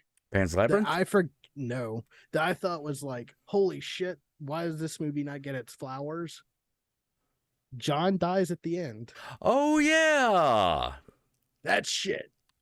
Rewatch it. That movie's nuts. I think it's better than Donnie Darko at the whole interdimensional shit. Because it explains the rules. It's definitely less pretentious. Yes. It's not like, well, we would explain multi-dimensions, but you wouldn't understand. No. By the end, you get it. It's beautiful. If you ever watch John Dies at the end, first off, you really need to. Like, we almost got Beetlejuice Goes Hawaiian. Yeah. That may still be on the docket. Yeah, man. Because they how many Evil Bong movies are there? I think it's 6 or 7. I think they're at 7 right now. 7 right now. Okay. Mm-hmm. Oh, quick. Ginger Dead Man versus Evil Bong. Does that count as part of the franchise? I think it does. Like if that counts as part of the franchise, then yeah, I think we're at 7. Evil Bong 777 came out in 2018. Will there be? And apparently last year, so we actually are up to 8 now. Oh shit! Okay. Evil Bong 888, Infinity High. That's the one I think that has Darcy in it. So check. Like, oh, is that a good movie? Hell no! Shut the fuck up. Shut the fuck up. Yeah. What are you? Yeah. No, it's a good movie. All right. Yeah. Evil Bong. Wait, Jim. I never made you watch any of the Evil Bong movies. What, Jack? Have you forgotten the face? That's not possible. How did you fucking? We lived together for like 4 years. How did we not see an Evil Bong movie together? You have forgotten the face of your father with this gentleman. No shit. Damn. They're not good. It's full oh moon. yeah, no. It's full moon. Why have you not heard that? I have no idea, Jim. You should have heard about that just from living with me. Okay, shit. I fucked up. I failed as a roommate. Yeah. You have forgotten the face of your father. Yeah. God damn it. The fucking man in the black coat ran across the desert. And Count Jackula completely missed the ball on that shit. Son of a bitch. He does that so often. Evil Bong 777 has an ugly trans panic joke. Yeah, it's fucking full moon. I'm not cool with it, but like, you got trash over there. What the fuck do you expect? The way I feel about Full Moon doing shit like that is the same way I feel when like fucking John Waters does it. Yeah. It's like, is it hateful? Maybe a little bit, but like, they'll stop doing it. They won't remove it, but they'll stop doing it. I've inadvertently seen you naked more times than I care to admit. How have you never told me? Okay, so it's a series of movies called Evil Bong. It's about an evil bong. It's a woman. I forget who voices her, but it might be different. It's probably different in every movie anyway. And it intersects with another series of movies called The Gingerbread Man. Now you may have been like, wait, did you say Gingerbread Man? No, I said Ginger Dead Man. Because he's dead. Because he's dead because Gary Busey dies in a shootout in a bakery, and his soul is forever trapped in a gingerbread man. Real quick, while I just got the information, it has been the same voice every time. It is Michelle Mays. Oh, okay. So, Evie Black for woman. short. EB EB. for Evil Bong. So, which one is it? Which one had Tommy Chong in it? Oh man, you're fucking burying the lead. Because the question you have to ask is, it's Evil Bong. Of course, Tommy Chong's in it, right? And the answer is, of course, Tommy Chong. Of course, Tommy Chong shows up in these movies, but I forget which one he shows up in first. I think he shows up first in like Evil Bong 4. Yeah. It's I can't remember. Yeah, it's 4. Evil Bong 420. Evil Bong 420. Okay, let me tell. Okay, Killjoy. All right, so that is another series of movies that you're like, is it good? Okay, here's where it gets weird. The first one is just garbage. You can see what they were trying to do, and you're like, that would have been a good idea, but you couldn't pull it off. Okay, so it's just bad.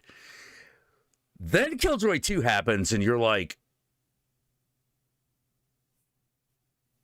wait, was that actually okay? That's not possible. The sequel to Killjoy can't be okay. It looks like clown porn. Well, yeah, it's an evil clown that kills people in the funhouse. And he's possessed by the devil. Like, imagine Art the Clown, but more colorful. And he talks. Now, in the first movie, this is a bad thing. In the second movie, it's actually, it works. And you're like, I don't know how you did that. Well, first of all, they replaced the actor. Trent Haga plays Killjoy in Killjoy 2, as opposed to the original guy. And Trent Haga is pretty good. Yeah. Another Trauma alum. So that Troma, they pump out stars, not necessarily from here. Yes. Yes. So I didn't know Evil Bong intersected with Killjoy. That one I haven't seen. Like I said, there's like 8 of these things now. 8 or 9 of these things now. Look, if you find the MCU difficult to keep up with, I challenge you to try to keep up with Full Moon's universe. Oh yeah, and it's totally not worth it. It's not. It's not worth it. If you're like, oh my God, Evil Bong's in this, trust me, they'll get you up to speed. It's not that complicated. And even if you do try to connect all the fucking dots and lines, it does not lead to like enlightenment. No. Like, okay, knowledge. So example, Doll Man versus Demonic Toys. All they have to do is tell you who Doll Man is, because Demonic Toys, you're already there. Like, what do you need to explain to you? They're toys, they're possessed, they do bad shit. Done. Doll Man takes a bit more explanation. So, a man from the planet Arcturus fucking is the most hard-bitten cop on Arcturus, and he has to come to Earth in order to track down the guy that got away. Unfortunately, on Earth, he's 18 inches tall.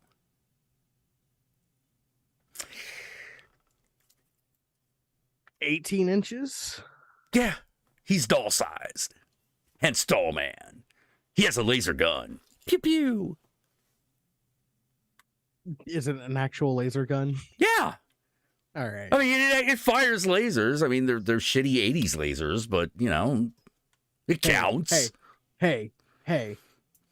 That's the best lasers we got, sir. Yeah, yeah. Doll Man is Space Dirty Harry. No, absolutely.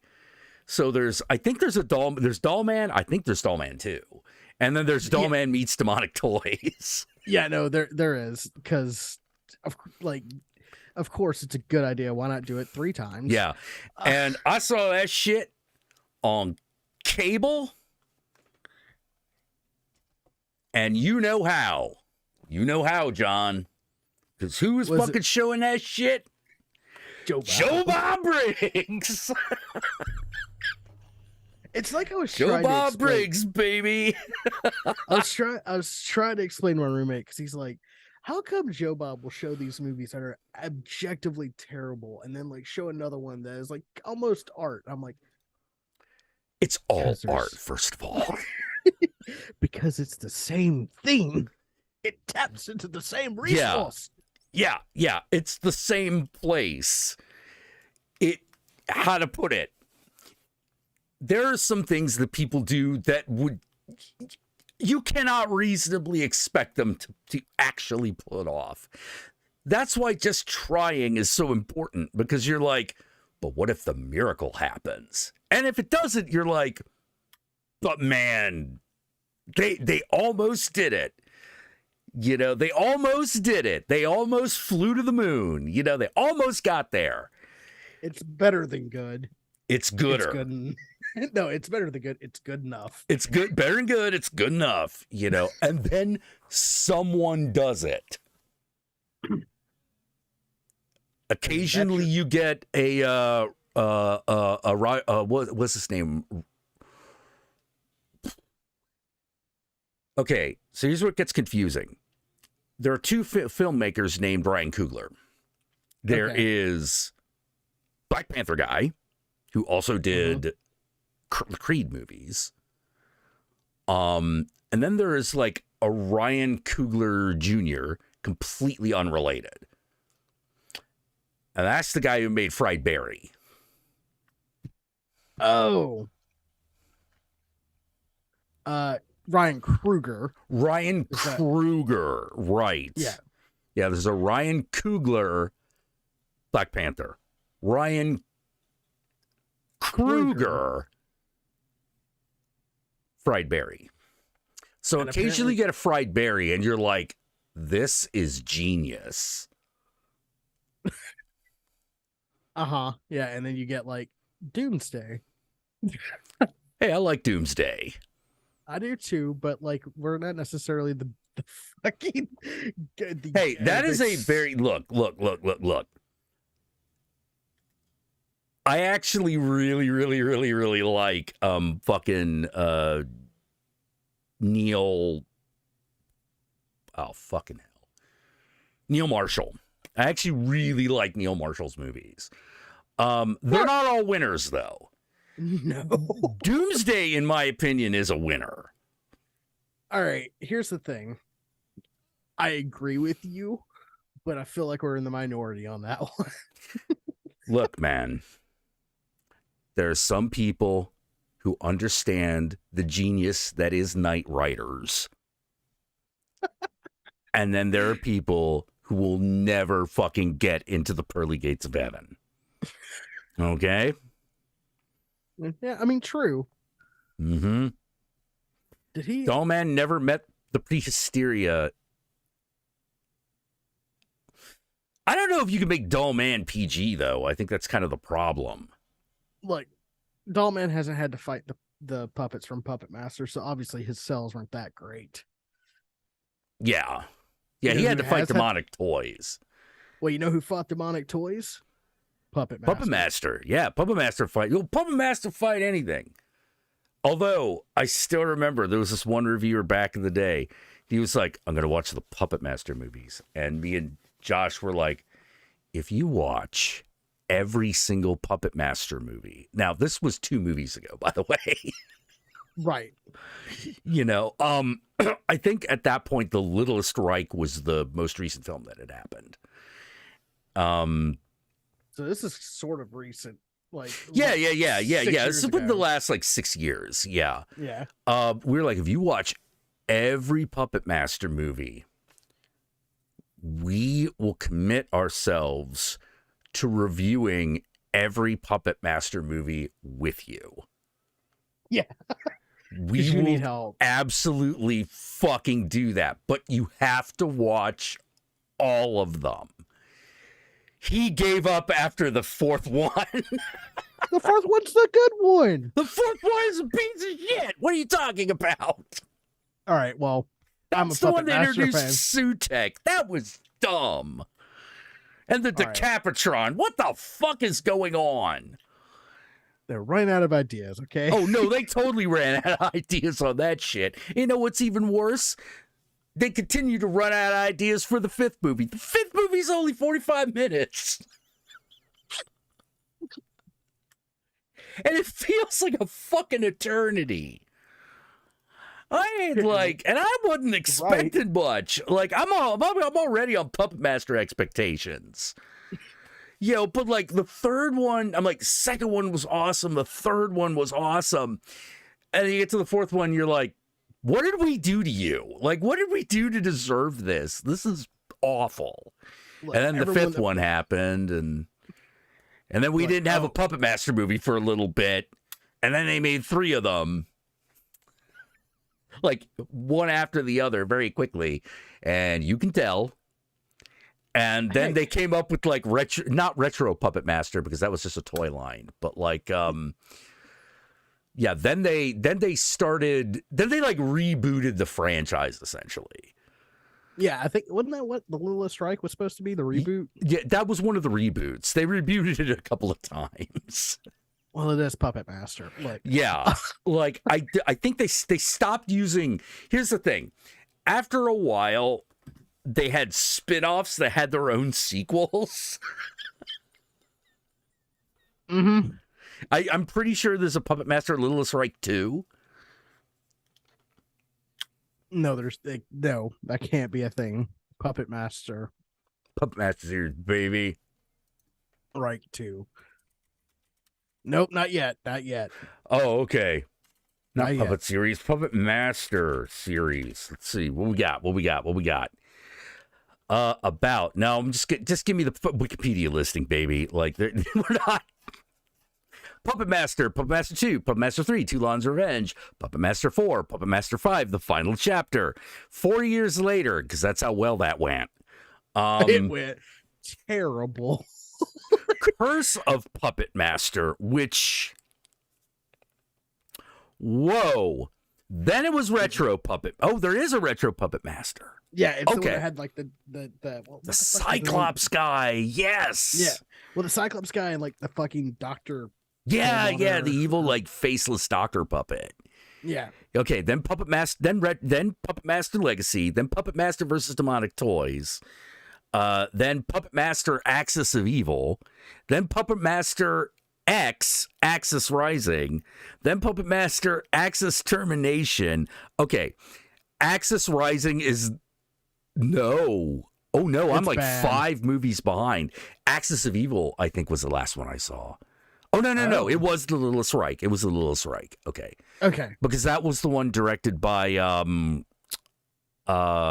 Sonny Laguna. Yeah, and it had Udo Kier in it. Yep. Hey, man. Hey, we need a Nazi. Blade the Iron Cross. Oh, he got his own movie. Okay. Yeah, because, Blade's obviously the face of that franchise. Yeah. Oh, and then last year they came out with Puppet Master Doctor Death. Huh. Puppet Master versus Demonic Toys is a special kind of terrible. I disagree. Oh. I disagree. It wasn't good, but it wasn't going to be. That's too many So Puppet I'm like, Masters. You shut the fuck up, Victor. 1, 2, 3, 4, 5. Okay, there are 14 of these motherfuckers. Yeah.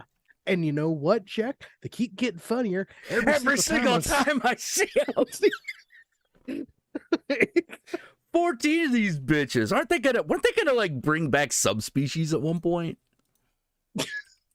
Oh, I would give my left nut for them to bring back species. Fuck yeah, subspecies.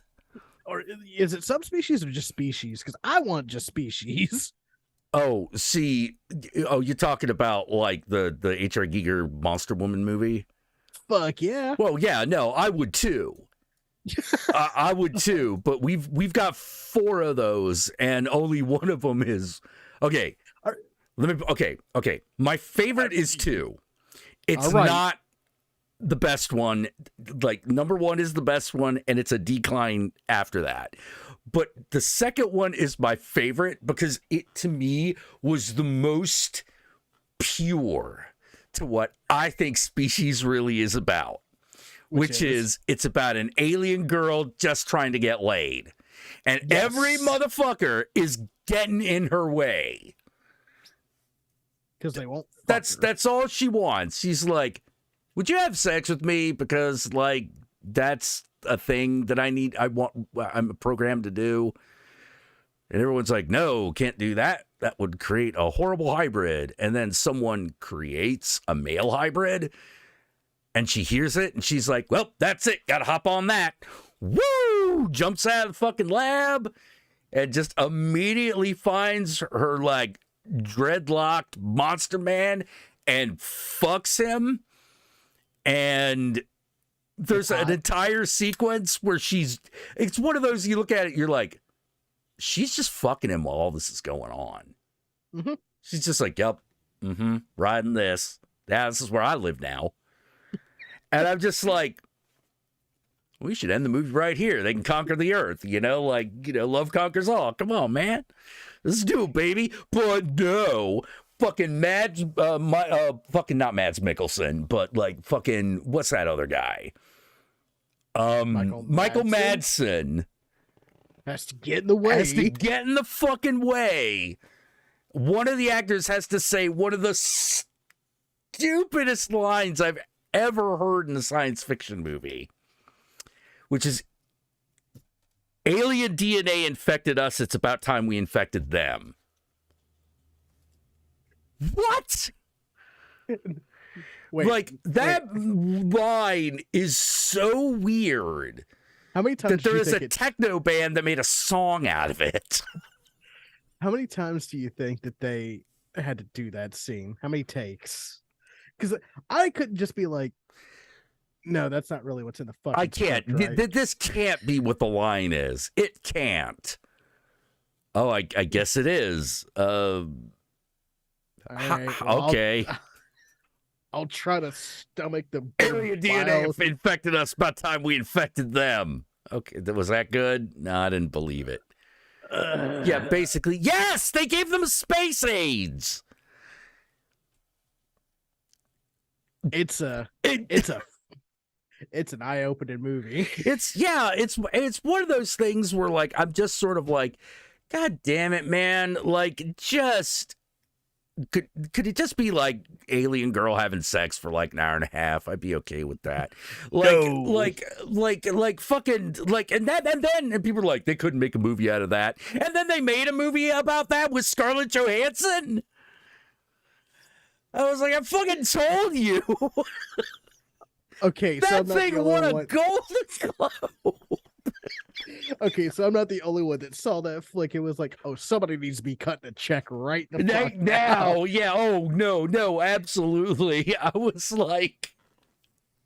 like, this is a Species flick. It's just got Scarlett Johansson. Instead of being a Giger monster, she's like covered in oil. What the fuck? I mean, kudos to them. The movie works. It's just... And you get to see a lot of Scarlett Johansson in that film. Yeah, you do. You do. She does not phone it in. Like, she could have easily have phoned in this crap at this point in her career. Like, because she had already done, like, I think she had already done Avengers by the point that she was doing that movie. Yeah, I think so. Yeah, this is like... She could have turned this down if she wanted to. Yeah, like I know she was like, she was popular enough that she was almost a Bond girl at this point. So at the very least, Under the Skin, right? Yeah. I'm pretty sure she had done like the Avengers before that movie. Yeah, it came out in 2014. So yes, Most definitely, she was in the middle of MCU money. Yeah, I can't. Yeah, I can't. I'm pretty sure like she went right from the first Avengers to like production to that movie. Well, she also that fucking movie Lucy that came out the same fucking year. I don't know if you watched that yes, one. I remember. Well, like I find myself kind of going, I should really like this movie. Okay, so it wasn't just me. No, that was one of those like, God damn it, I should really like this. It's like how I felt about Ghost in the Shell. I was like, man, I should really like this movie, but I kind of don't. Something's interfering. Something's wrong. But with Ghost in the Shell, I knew what it was. Which is I was like, here's the problem: they're going to make it an American movie, and that's a bad idea. It's Ghost in the Shell. Like that movie, that original animated movie is so Japanese. It's such a fucking like love letter to Japanese movies. It's crazy. It's so Japanese it takes place in America. Well, yeah, it takes place. Actually, is that where Newport City is supposed to be? I think Newport City is supposed to be. It's supposed to be. I know it's the same city where the tank police operate. Yeah. Ghost in the Shell. Yeah, it's supposed to be. Yeah, it's supposed to be like New York, where it's got like the different boroughs and shit like that. Oh, okay. Well, it's okay. So is it? Okay. Yeah, I never quite knew where that was supposed to be happening. It was It's just supposed sort to of be like it was like cyberpunk city, Yeah. like. But like it takes place in America, but has no American characteristics. Like the slums. Oh yeah, do not look like American nothing. slums. Yeah, it's completely Japan. It's all Japanese. So when they were like, "Whoa, we're gonna do a Hollywood version," I'm like, "Oh God, no!" It's gonna be Aeon Flux all over again, and it wasn't that bad, but it did have all those same problems. It's not as bad as people make it seem. What the Scarlett Johansson Ghost in the Shell? Oh no, it's not a completely worthless movie. It's just somehow still disappointing. It's not worthless. It's just not needed. You know what I mean? Like it's a movie that has no purpose. Yeah, they didn't. If you're gonna remake Ghost in the Shell, like, here's the thing.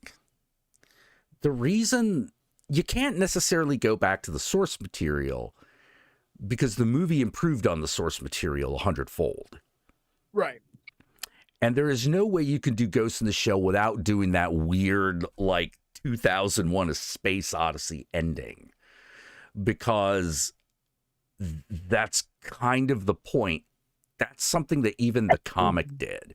The comic of Ghost in the Shell, that first story, literally ends with like an 80-page conversation between Kusanagi and the Project 85, was it 2201?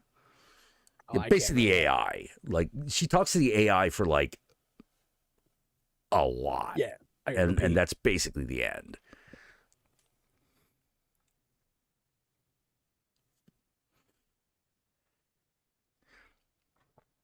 I would agree that the Battle Angel Alita movie was better than the Ghost in the Shell film. But it was missing some of the same things.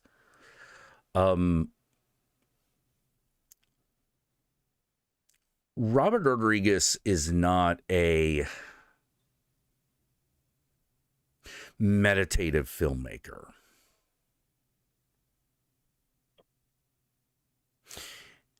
And there is a lot of Battle Angel Alita, like in Ghost of the Shell, that is very meditative.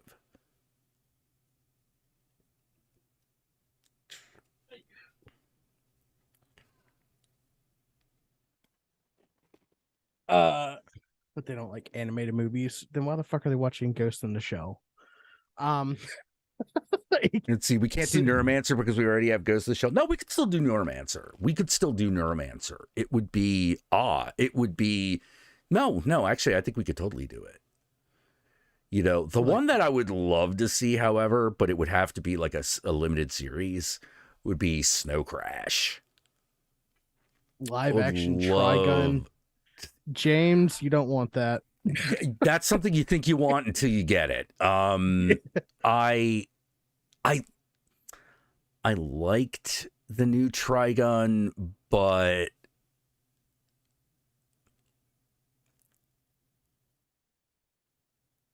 it's so different from the 90s anime that I was like, yeah, this is a completely different experience. You know, It's like watching like the new Dragon Ball shit. I can't remember what it's called right now. That like the new series of Dragon Ball that's out or was out. I Like, would. I'm trying to think of like another like really so popular much... series. It's like, oh, I know. It's like watching the new Walker Texas Ranger, because you're like, okay, there's still a Walker. It's still the same scenario, but it is completely different. Like, to the point where they could have called it something completely different. And Trigun doesn't go that far with it. It's still got Vash the Stampede. It's still got that cast of characters. So it's still related, but the feel of the storytelling is way different. Yeah. Because the original one, like, was very, very much emphasized the Western. Whereas the new one does not. It looks like a Western, but it's not filmed like a Western, whereas the original Trigun was. What did they do to my boy Fosh? Why did they open his coat? Sorry, I'm looking at the animation from the newest one, and I hate it. Yeah. It's like, I know what you mean. It's like, it doesn't look bad, but like, that feels like it's a very different take on the character. Well, they made him look like younger. Which... Yeah, he acts younger as well. Oh no. Yeah, like, how in the first one, like, he feels like he's like maybe in his like mid 20s. Yeah. Here he kind of feels like a little bit closer to like early 20s. Oh no. Yeah. No. He feels much younger. Oh no, like, that character doesn't work that way. Yeah, and the weird thing is it starts out with the crashing of the ship, right? Which was okay. That's like he gets up to fighting knives very early on. Yeah, and it's like, and of course, like that, the whole original show was just all building up to that moment. Yeah, but like this basically goes to the point where he like encounters knives. Like, you beat knives really fast, which feels really weird because it's like they condense so much of what Vash is in the first few episodes that you just sort of like, you kind of get whiplash. No, to the point where like there is a point where you're like, I think you also forgot why the show is called Trigun. Yeah, for real. Like, no, you can't just plow through that character. Yeah. They kind of plow through Vash's early character development. Yeah. It's a reboot retelling, and it's like, it's not bad. It's just not. If you like the original, like the new one's not gonna do it for you. Yeah, that sounds about right. You'll be like, I still prefer the one from the 90s. No build up. Okay. Oh no, there's a build up. It's just it was a completely different thing. Yeah. Like they follow, they take the plot of the entire comic as opposed to just the first third of it. And they go through the first third, which is, the fight with knives. But one of the weird things about it is because they move through it so fast, like it doesn't feel earned, I guess would be the way to put it. It feels rushed. Storytelling wise, it feels rushed because like there was a kind of pacing to the other one. It's like, okay, story, story, story, story. Okay, when he has the first gun, Yeah. and then, when he demonstrates that he has the second gun, you're like, oh, okay, so there's a third one. Like, he uses his, like, gun arm, like, immediately. No. And so you're like, yeah, so you Oh, lose why it's called Trigun. Yeah. Like, for real, like, that completely changes, like, the whole fucking plot structure at that point. Yeah. Because you don't get, like, that fucking, like, knight errant who's learning how to, like, who's learning weapons as they go up, Yeah. It's also weird because he's also more established in the world at the beginning.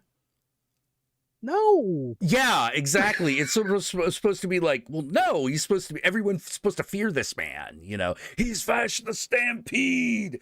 But, like, you immediately get to know him as, like, this goofy guy who saved this town and everybody loves him. Yeah. And you're like, whoa, wait a minute. This should have happened way later on. Exactly. Like, they have him smiling. Yeah. Ugh. Yeah, Like, Devilman Crybaby rushed. No, because I actually felt like they did that one quickly, but at about the right pace. If you just want to say tell the story of Devilman from start to finish, I thought they did a really good job with that. yeah. Hellsing Ultimate. I actually thought Hellsing Ultimate had a different problem, which is it got all the details right, but it stuck so closely to the comic. I was like, you could have just dropped this character, because that character didn't matter in the manga. Which one? Oh fuck. The police girl, or No, not Saris. Fucking, it was one of the Nazis. Okay, you know how there are, like, two, like, Nazi women, the one who has the bullets of the Black Rider, and then the other one, the cat girl one? No, that's a boy. First of all, that's a guy, and second of all, no, there's another woman who, like, she's really tall, she's blonde, she has a hat. Oh, yeah. Yeah, you could easily combine those two characters. Yeah, like, because basically all the other one does is fail to kill Alucard.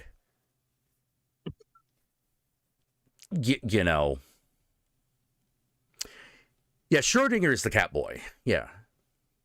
I forget the name. I forget the name of the two female characters I'm talking about.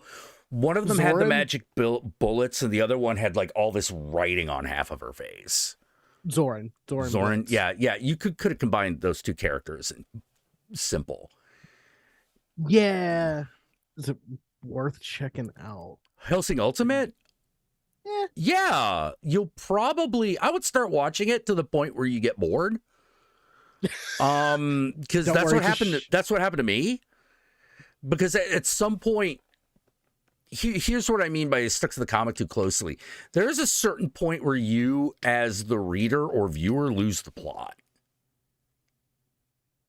You're like, wait, what's happening again? I thought, like, the Nazis were attacking Britain. So what's going on now? I'm confused. Why are there so many Catholic? Rip Van Winkle was the sniper. That's right. Yeah, you could have combined them. Look, do yourself a favor. Instead of watching Hellsing Ultimate, just watch Hellsing Abridged. Tells you the plot in a shorter amount of time, and you'll enjoy it more. Am I wrong? Well, considering, like, Hellsing Ultimate is, like, what, 24 hours? Yeah. It's a lot. There is a lot. There's a lot of shit. Yeah. Like, and I'm like, I'm not even saying it's bad, but, like, there's just going to be a point where you're like, I forgot what's happening. I forgot what's happening. What's going on? But luckily, Helsing Bridge keeps yucks up for enough time to keep you involved in the plot. Yeah. Without really Trigon's changing the characters. also a little like fucking confusing because Oh, you're asking with the new Trigon, my bad. yeah, the new Trigon. Yeah, I'd say it's worth checking out. It's worth checking out. You know, you're not going to regret watching it. You're just going to be like, but chances are if you really like the 90s one, like this one you're not going to like as much.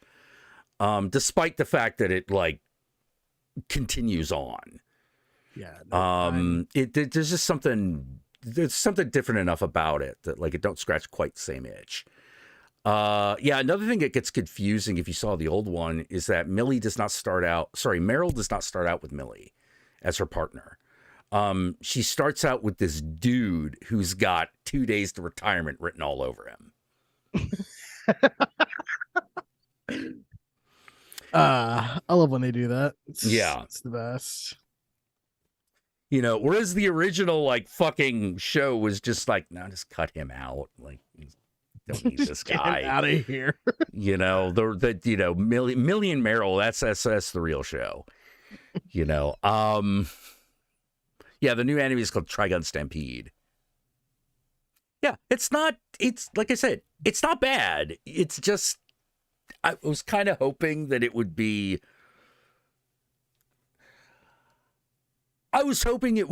like a retelling of something I liked the way that like Avengers or X-Men was. Okay.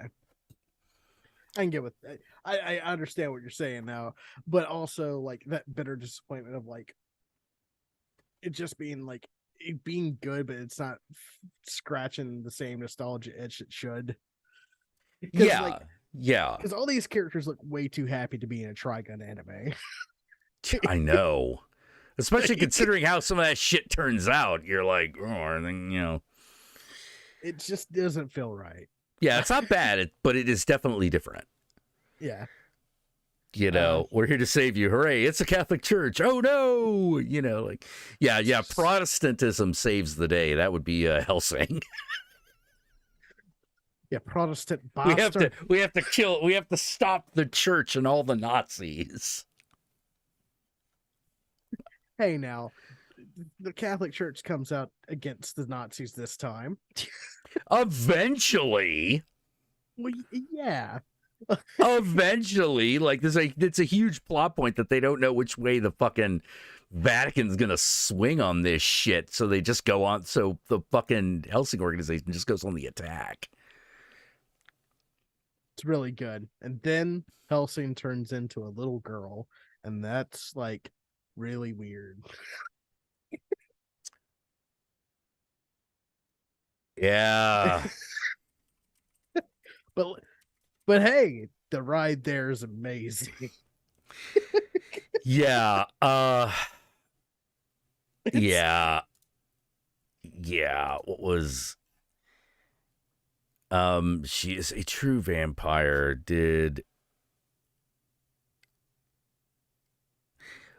No, I think she was only in the original series. I don't know if she was in the in Ultimate. Or really? Was she? Dude, like I said, like it's been a hot minute. It's been a while since I've seen it. Yeah, like I don't know. How the fuck do we get on this? Anime, baby. Anime. I think part of the reason I was a little disappointed in Trigun is I've really have been enjoying when look, anime's forgotten the face of its father. I do not disagree with you on that. Yeah. I'm like, no. We got to go back to Gonagai. We got to go back to the fucking like insane shit. Like the insane crap. I don't care what anyone says. Fucking oh shit. Oh fuck, what was it called? Cyberpunk thing. Woman with peacock feathers. Cowboy Bebop? No. It had a midget riding a woman who was a motorcycle. Do you know how little that narrows it down? Oh, let me just put that in. Because that was a cat girl. Yeah. Look, look, I can fall for the trap and be perfectly okay with it. I don't care. Was it Cyber City Zeo? That sounds about right. Oh shit. Sorry, my cat's not. No, I don't think it was Cyber City Zeo. It was fuck. No, I've lost it. It was like something Midnight Eyes or some shit like that. Damn it. Sorry. I got fired, by the way. Found it. Goku Midnight Eye. What was it? Sorry. Goku Midnight Eye. It's all about a samurai, a shirtless samurai who wears a tie, but he's got no shirt. You see. Oh, yeah, I remember seeing this like late at night and going, well, time to go to bed as a kid. Dude, because you didn't make it to the midget driving the girl who's a motorcycle. Obviously not. Oh, dude. But now, looking at it right now, seems like it'd be right at my fucking alley. Oh, dude. Yeah. I think Cyber City Odio. Yeah. Cyber City Edo. I don't know how to pronounce that shit. I think that's the one with like, you would know a vampire if it came up from the dead and bit you on the end of your fucking dick. I'm pretty sure that was Cyber City. Yeah, which I found myself going, are there vampires in this fucking thing? Or not? I'm confused. Harley finally became a motorcycle. Oh, dude. Wasn't there like a fucking horror film or something like that? Some sci-fi film about like a girl that turns into a fucking motorcycle as like a serial killer? Or is that like a fever dream I had? Woman turns into motorcycle, becomes serial killer. I'm pretty sure Geo Knight will have this fucking categorized somewhere in his brain. Short fuse of, oh God, no, I'm not we're not talking about Eileen Wuornos. This is the fictional movie. Film. Wait, hold on.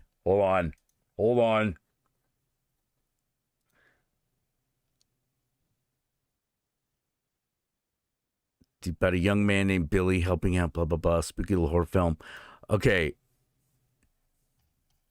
Apparently there's a movie about a motorcycle serial killer called The Night Digger. It's a 70s flick. Well, we got real close.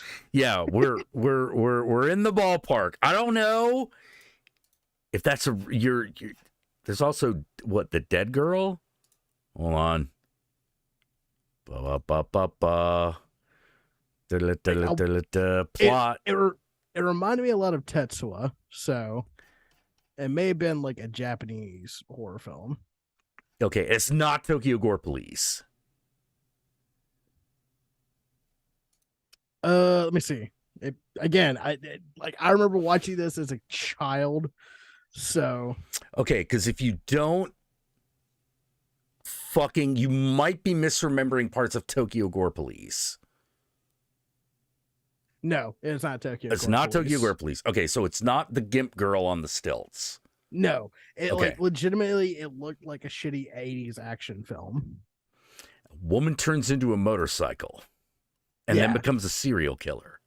It's like she becomes a motorcycle, and then like I can't remember it because like it was so fucking out there. But woman. All right, let's get this. Eileen Wuornos was a Transformer. Holy shit! Yeah, like she was a fucking Decepticon, bro. All right. No, this is actually no, it's not Motorcycle. Japanese Was a horror film in the 90s. Japanese film. Yeah. All right. I know I have Movie featuring a woman turning into a motorcycle.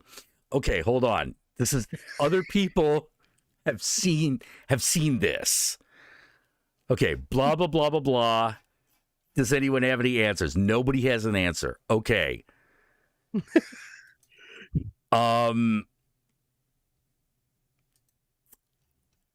I know there are several movies this could be.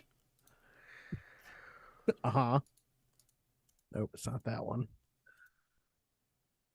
Let's see. Friendship between two students, live action adaptation of a novel, blah, blah, blah, blah, blah, blah, blah, blah, blah. Nope, this one doesn't have motorcycle in it. What if I put in bike? All-girl biker gang finds out. No, that's not the same thing. I know I've asked for an impossible thing because even GL and it's like, I can't fucking remember the name, but I know what it is. Like, yeah, I'm like, all right, so you're pretty sure it's like an 80s or 90s film. It had synthwave bullshit, or as we called it during that time, music. Okay. So like you saw this when you were very young. Yeah. Okay. I know it's not. Yeah. It's not. I bought a vampire motorcycle. By the way, Alien, you might need penicillin. I think someone's behind a little bit. But yeah. Well, here's the thing.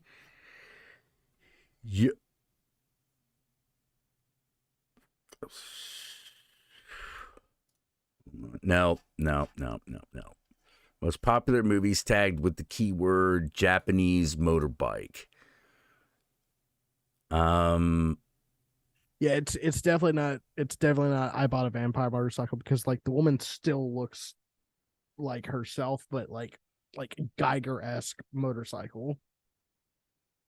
It sounds like a winner. Oh, it was. I like, even as a kid who didn't really like horror films, fucking enjoyed the shit out of this. But then again, I also enjoyed Black Scorpion, so hell yeah, Black Scorpion. What are you talking about?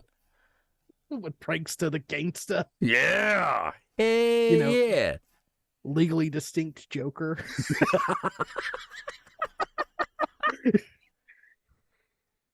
Oh, the Japanese Pulse. Yeah, that Japanese Pulse is a good movie. American Remake's a terrible movie. I feel like that seems to be a thing that happens a lot. Sessions, Tokyo Gore Police, Dark Water, not Battle Royale. Horrors of Malformed Men. Hold on. The mental asylum idea where by surgery altering human beings, some are tethered to another person, others are stitched to any manner of furry beasts. No, that's not it. It's not Wild Zero, right? Well, let's see. Wild Zero. Oh, it looks familiar. No, it was not Wild Zero. Meteorite crashed on the outskirts of a town. A swarm of flesh eaters emerge from the wreckage. Hell breaks loose. No. Death Note's too recent, and it definitely does not have a woman who turns into a motorcycle. Cold Fish is also too recent. A Page of Madness is black and white. I've given Jack a fucking Moby Dick to go hunt. Yeah, because I'm like, the fuck?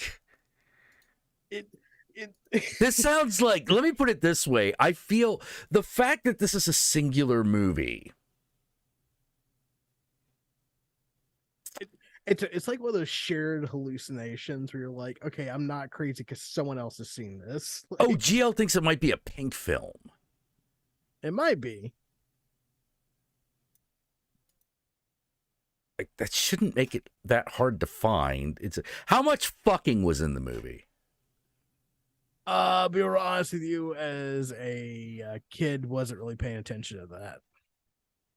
But it could have been. Well, I mean, like, if it's a Pink film, there would have been a flat out sex scene. Like I said, can't remember. All right, let's see. Japanese movie. Hold on. I have a better idea.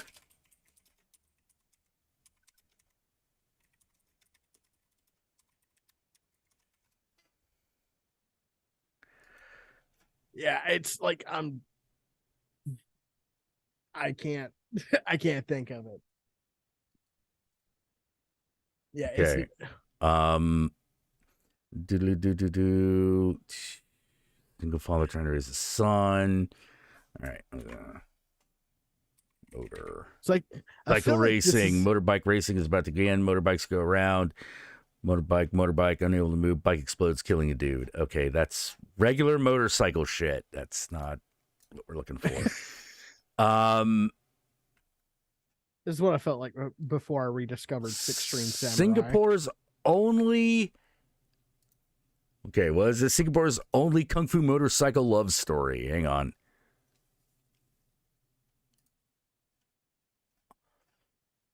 Eating air. Okay. Needs to get 2 actors. What? Oh, this is an interview about the movie. Okay, let's track this one down. Eating air. A romance between opposites. I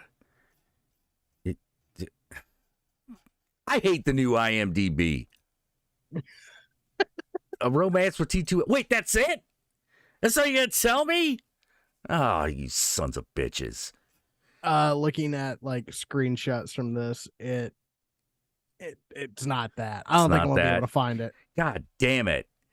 I'm like, woman turns into motorcycle, and it's not animated, it's live action. No, it's live action. Okay. Like it looks like a Tetsuo film. Tetsuo mixed with like a little bit of Geiger. That should not be hard to find. You know what? Right? Allow me to consult the expert. I'll be right back. Okay. I'm assuming he's going to go talk to a guru.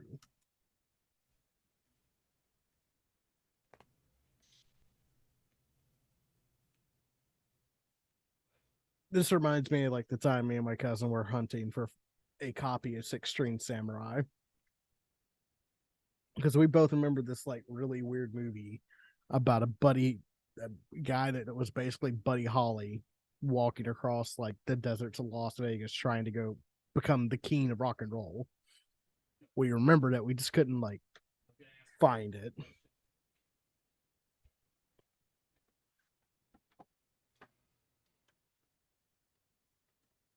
Okay, man. All right. I feel like we're zeroing in. Question. Mm-hmm. Were geishas involved? Maybe. I can't. Geishas were involved. It's Robo Geisha.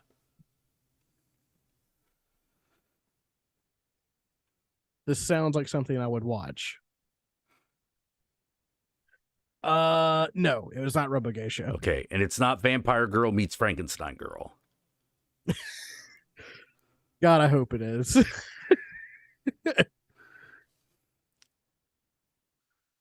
Because the thing is, like, it had that like the 80s, 90s dark, like just dark look. You know what I mean? Like, yeah. Well, I mean, like where the people have mohawks and pompadours and red hair and shit, or no? Okay, like it was played serious. It's not Robo Geisha though. It's not Robo Geisha. Yeah, Six String Samurai. I was amazing about, like, movie, Six String Samurai. Well, this reminds me of the time me and my cousin went like on a fucking vision quest to find a copy of this movie because we both swore like we remember this like really weird it's really weird Follow the Arabic road, homie. We remember this like really weird like movie that had Buddy Holly going to Las Vegas to become the new king of rock. Yeah. Like Extreme Samurai. And the thing is, we could find like a bunch of shit about the band that plays the music in the film. The Red Elvises, yeah. We couldn't find the fucking movie. All their fucking music videos had the movie in it, and we were like, okay, this has got to exist. Didn't somewhere. it show up on Joe Bob's show? Not yet, but Not goddamn, yet? they do. Damn. if it shows up, I'm gonna fucking cry. The movie is great. I have a copy of that, actually.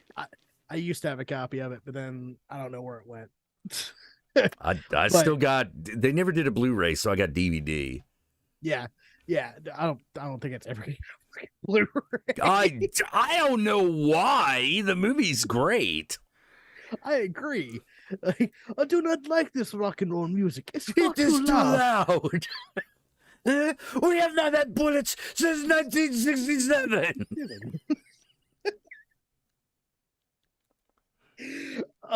Just fly away, little butterfly. Fly away, little butterfly. Just fly away. Fly away.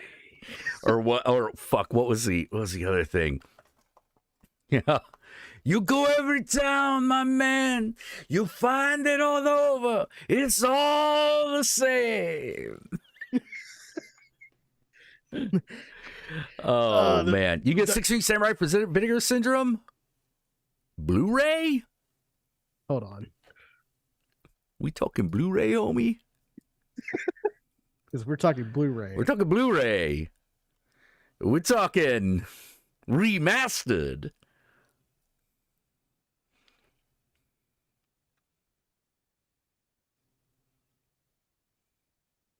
Oh, hold on. I found.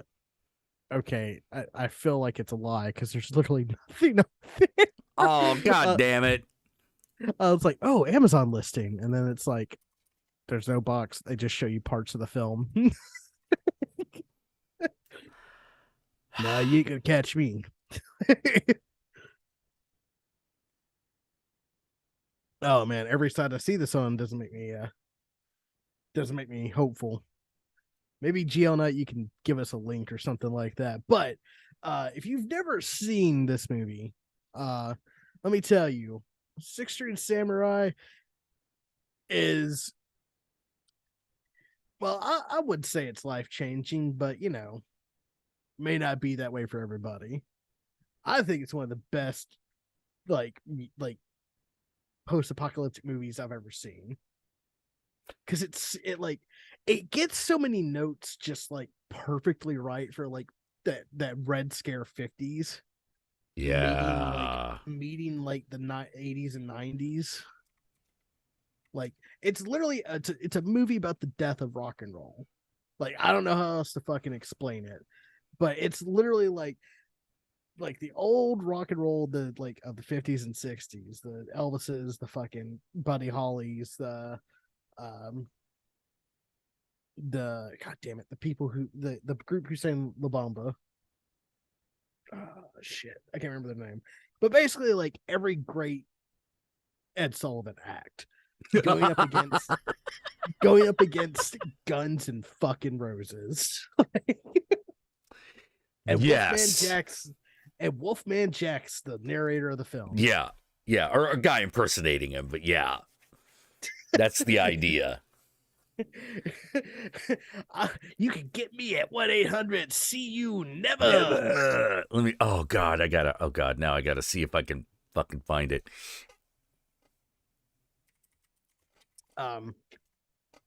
So all links are kind of bored.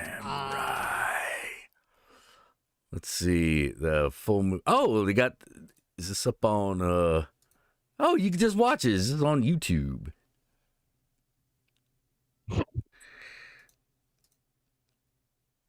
Oh man, I don't know about that. Yeah, just looking out for you, bud. Yeah, here's a soundtrack coming right at you.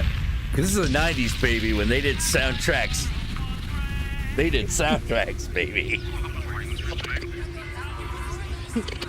Also helped they made like a fictional band. No, Red House is a real band. They are now. No, they were before the movie was made. Oh, really? Yeah. That's why they got them, because they fit the tone of the movie. Yeah, well, fair. Yeah, fair.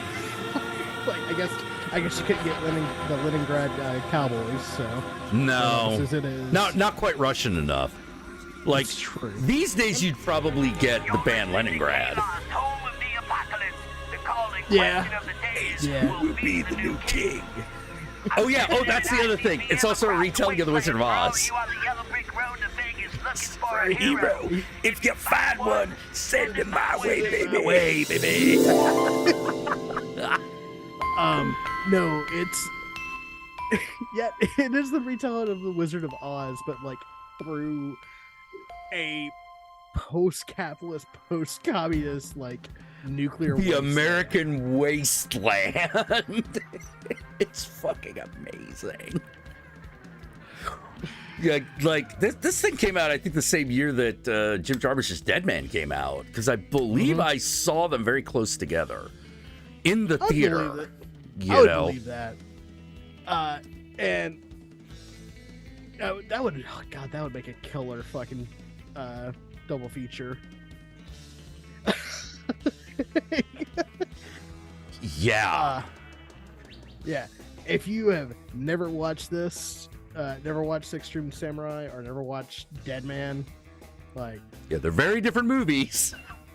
very different movies, but you have to seek them out. Oh, yeah, they're so good. Yeah. They're so good. Yeah. Oh, yeah. No, like, this is a movie. Six String Samurai is one of those movies that I am amazed fell into obscurity.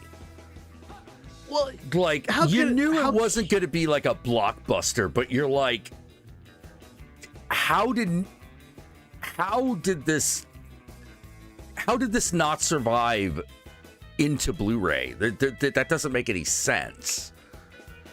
because it seems like the perfect movie to get like at least like a HD DVD or some bullshit like that. Yeah, exactly, right? All I can think of is there must have been some fucked up thing that fucking happened. Well, who owns it? Distributed by Palm Pictures. Who the fuck is Palm Pictures? Oh god, this website's from the 90s. They're dead. Oh, yeah. It's gone, baby. It's gone. But yeah, it's just one of those movies that fell into obscurity, and it completely did not deserve that. Well, no, because like, I mean, shit. It's a movie that's so well done that it can't help but be like, it should be shown at art houses, unironically. Oh yeah. This is. I'm survived. Let me put it this way: I'm surprised Alamo Drafthouse don't have this on rotation. Yeah, You know, like, because it was made what, like 2000. it was made in '98.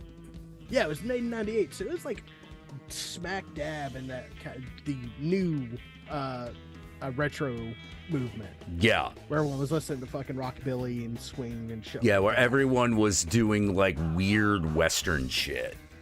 Yeah. You know, But right around the time of Lone Star. You know.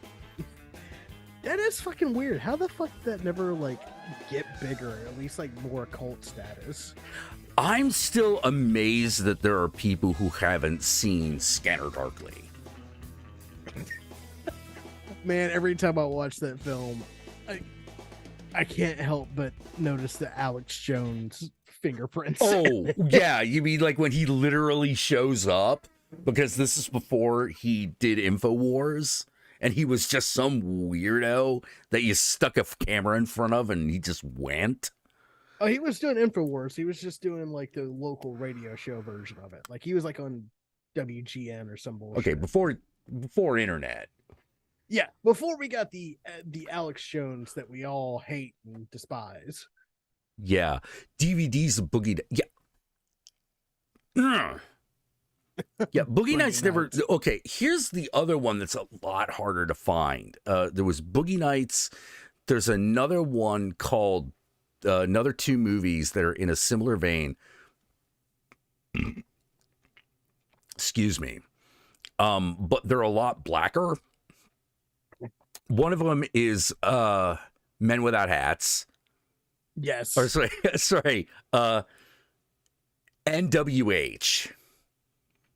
The N stands for what you think it means. And the other one was Pootie Tang.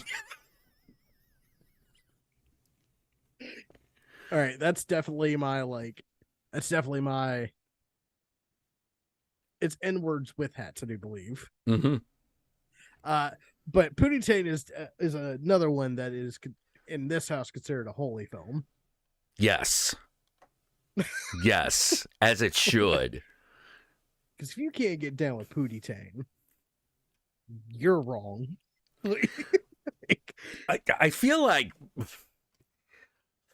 Dirty Pootie deep. Tang is the movie that the Wayans brothers are always Wish they did. trying to make.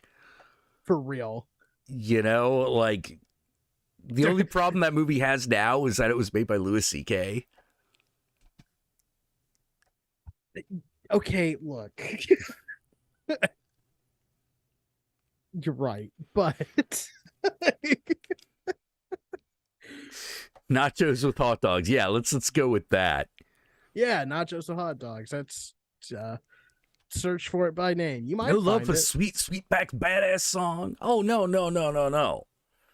But like, I don't know. Look, how do I put it? I love Pootie Tang, but like sweet, sweet back badass song, like that's a movie. That's like saying that's like comparing Pootie Tang to Black Dynamite. Yeah. Well, it's like comparing like Pootie Tang to Shaft. Like that's you know, Pootie Tang is great, but Shaft is a movie. You know? But Shaft does not need Pootie Tang to exist. Exactly. Pootie Tang needs Shaft. Yeah, to exist. it's like when people are like, man, Dave Chappelle was right about one thing. You know, we talk about problematic fucking entertainers. He gave us Thriller. Thriller. It's like, that is a bit of a persuasive argument, you know? Doesn't make anything right, but holy shit. Yeah.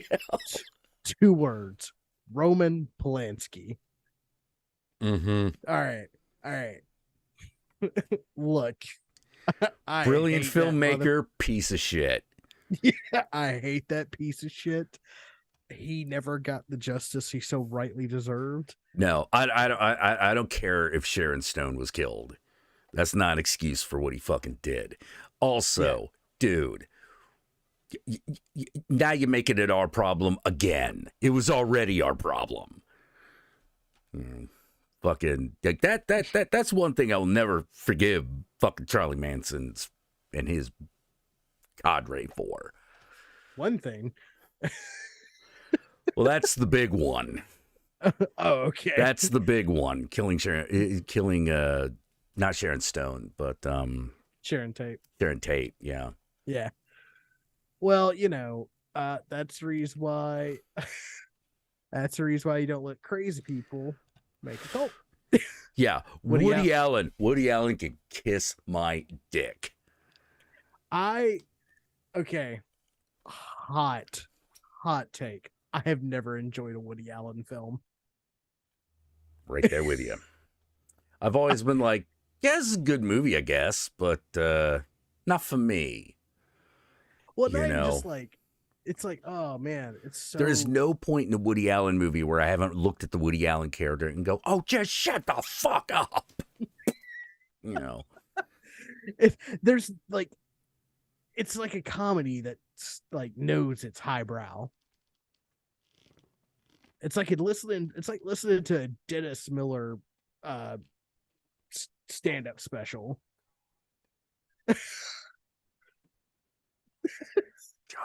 Dennis Miller was never highbrow. That's pure pretension on his part. I know. And that's what I'm saying. Like, about Woody Allen. Fuck. Yeah, no, like, okay. The funny thing is the Woody Allen movie I hate the most, actually, he doesn't appear in it. Oh. That's the Purple Rose of Cairo. I hate that movie because I took away a completely different fucking story than everyone else fucking did. Okay. You know, because everyone's like, well, this is why you can't fall in love with a character on the screen. And I'm like, except you can, because that's literally the premise of the movie. He literally steps off the screen to become real, to fucking, like, date this bitch. And she can't accept. So I'm looking at it like a miracle fucking happened and you couldn't accept it.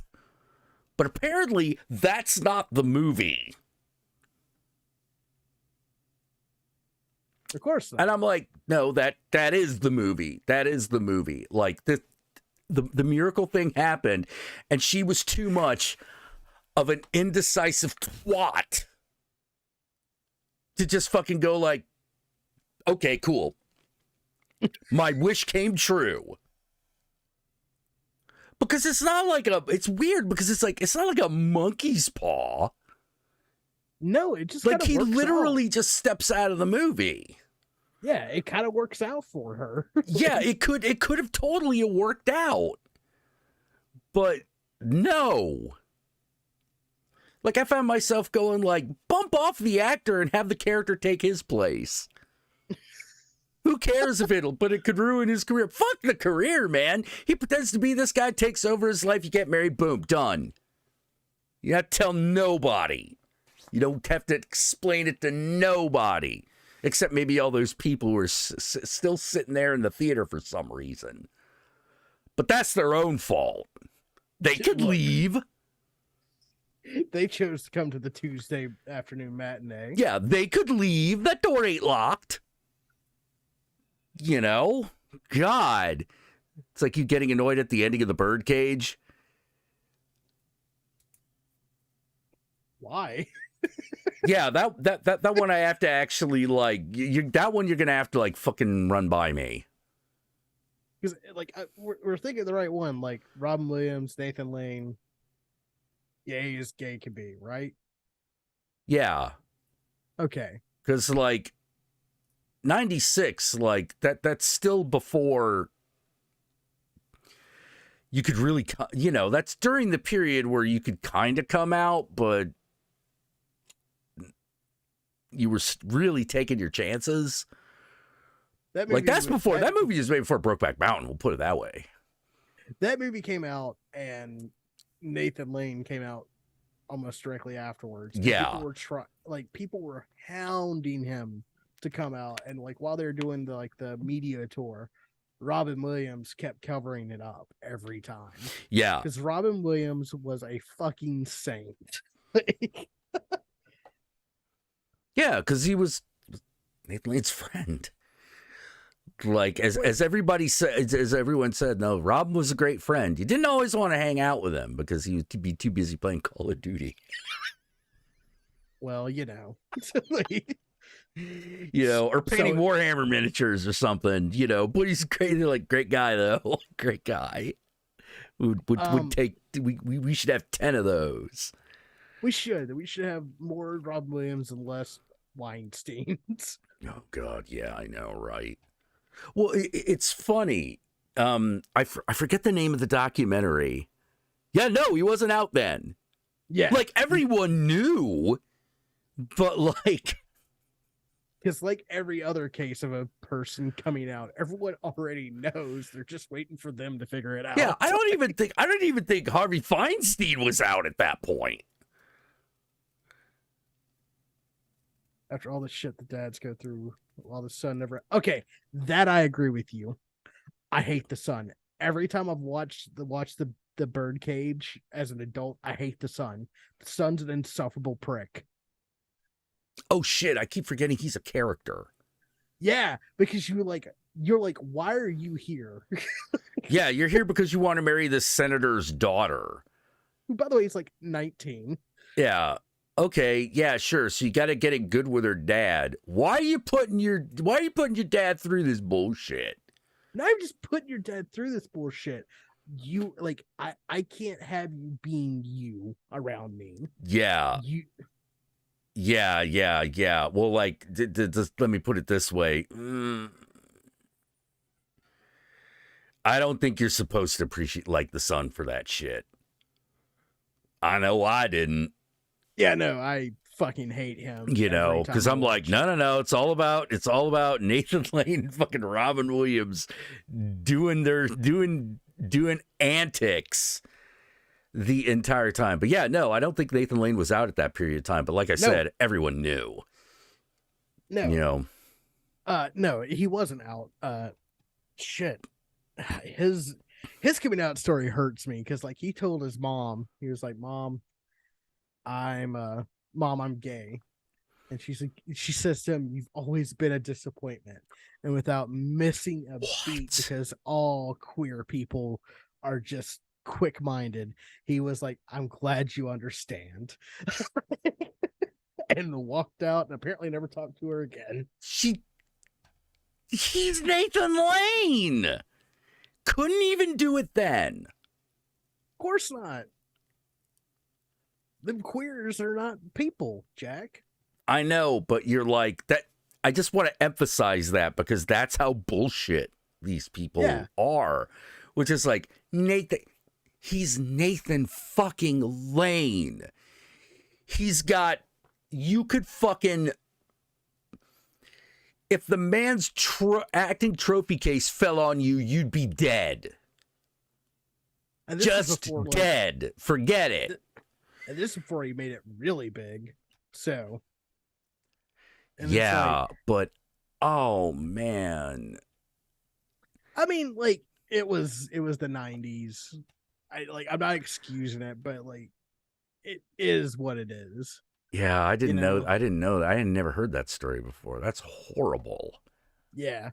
Well, like it's a similar one. I guarantee there's a lot of people have probably heard personally. Yeah. And it's like, it's weird, right? Because like I know, you notice like now. I believe Jason's mom's reaction was, "Oh, good, I need more grandkids." I don't know what my mom's gonna say, but I am gonna tell her at some point. And it's either gonna be like, okay, or get the fuck out of my sight. Who's seen? Yeah. Win.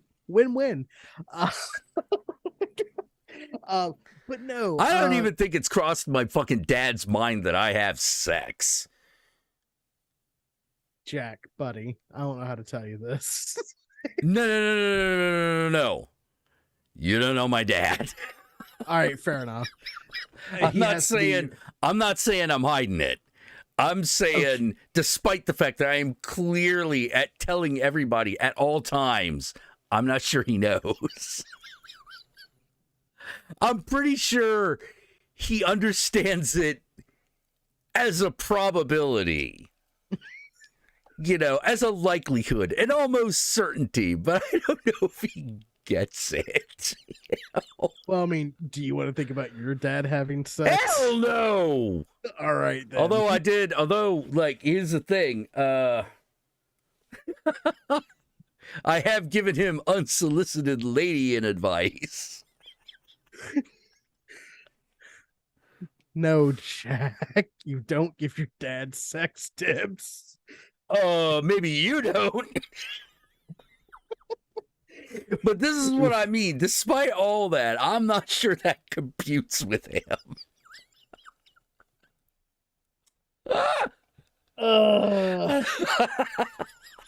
Sorry, I just keep thinking about you giving your dad sex tips.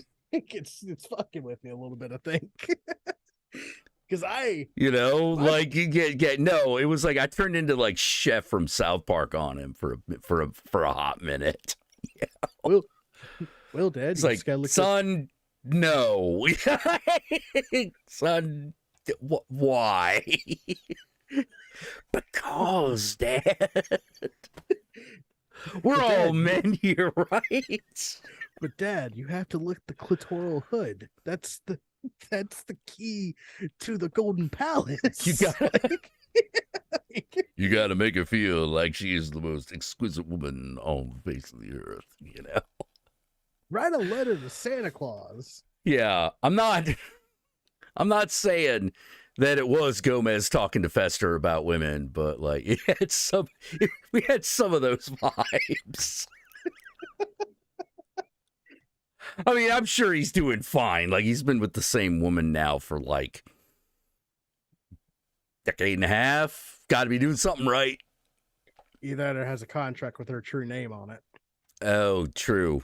She doesn't seem to age.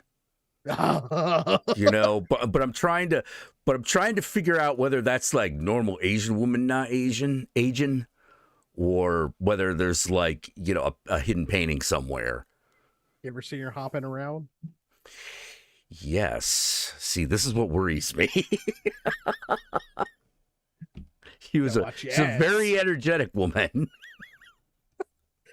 You'll wake up one day, she'll be fucking hopping at you. Oh, entirely possible. Well, that's why me and Yogi got to be drawing the little afudas, just in case. Just be, all right, stand in that corner for a minute while I figure this out. Because you never know what you're gonna. No matter what happens, you never know what you're gonna do with a hopping vampire till you run into one. So you gotta have that. You gotta have that like little piece of paper like fucking handy.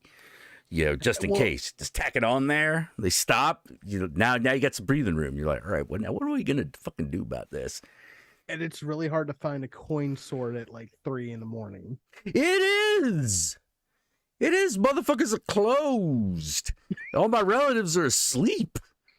Like you got to break into somebody's fucking house. They're gonna be like, "What are you doing? Looking for the coin sword? Look, you fighting hopping vampires again?" Yes. Why don't you just get one of your own? They're like $12. You get them in any Chinatown anywhere. What the hell's the problem with you? Well, I didn't have one. Weren't you in the Boy Scouts? Always be prepared, isn't that? And that's something they teach you there? Yes. Yes, Auntie. Yes, Uncle. Oh, right. They're OCD about counting things. You just need a bag of rice. Oh, no, not any. See, here's the problem. You can't use American rice. That ain't rice. I said rice. Yeah. You got to actually get like imported sticky rice. There's a very particular blend, and you have to make sure that the shopkeeper isn't trying to put one over on you by mixing it, because that won't work either. Like that's a problem in the mainland. So imagine how rampant that shit could be here. Maybe you should get like some shoes that need to be like buckled or no, that's leprechauns. Leprechauns, yeah, leprechauns is different. That doesn't necessarily work. You know, you need a bond for leprechauns, and even then, it's not guaranteed that you get to live. Yeah. Oh, speaking of weird hopping monsters, Have you seen Project Wolf Hunt? No. What the fuck is this? Okay. Me and the Guru, it's one of our vlogs that's going up. I think next week. Project Wolf Hunting or Project Wolf Hunting? Yeah, it's a South Korean film.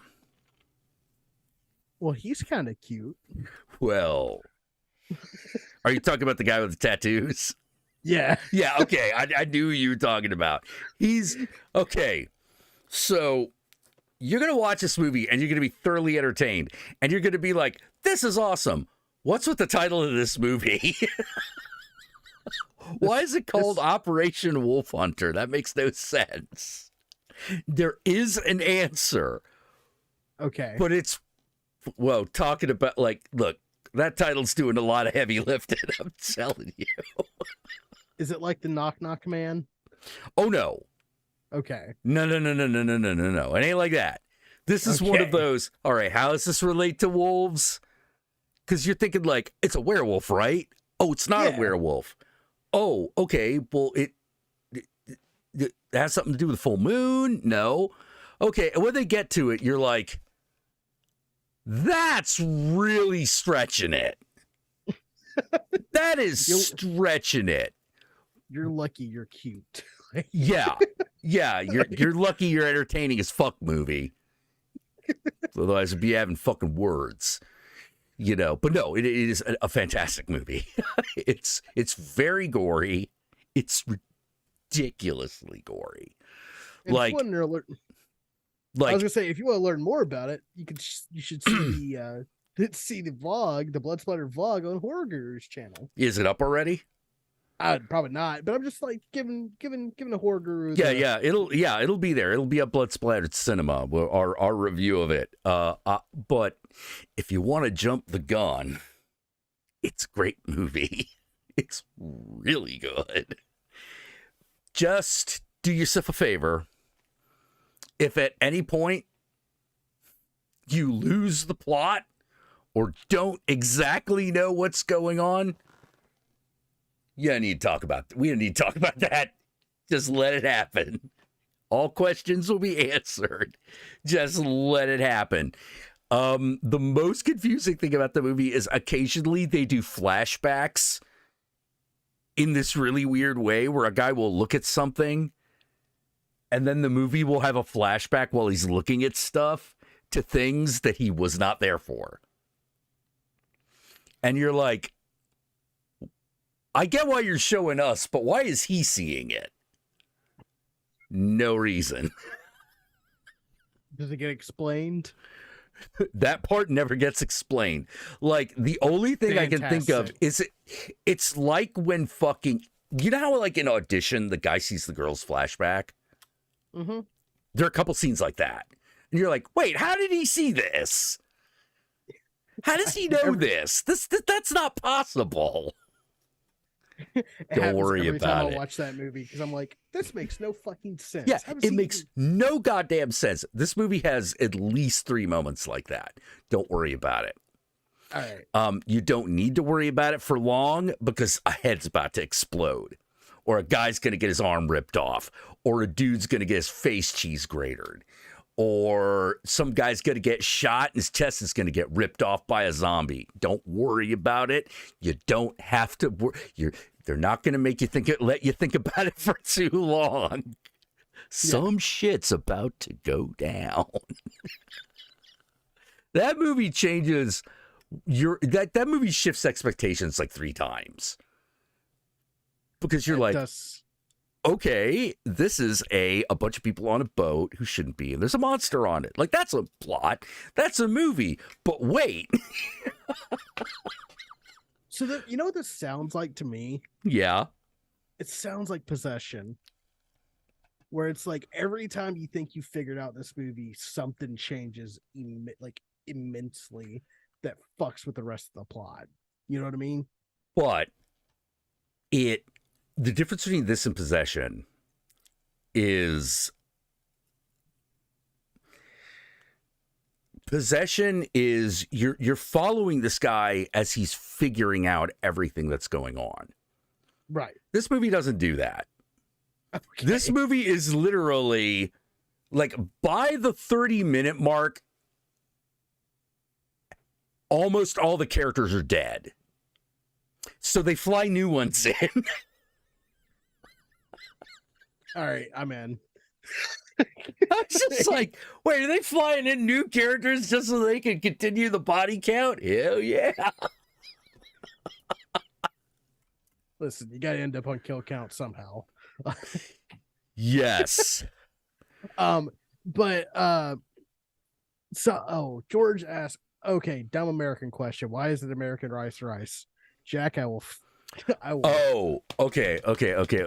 Technically, it is the same genus and species, you know, Rhizus. But in America, you have rice. And that's it. In Asia, this is just the beginning. Rice immediately, first of all, comes in 2 varieties. Short grain, long grain. Now, oh shit.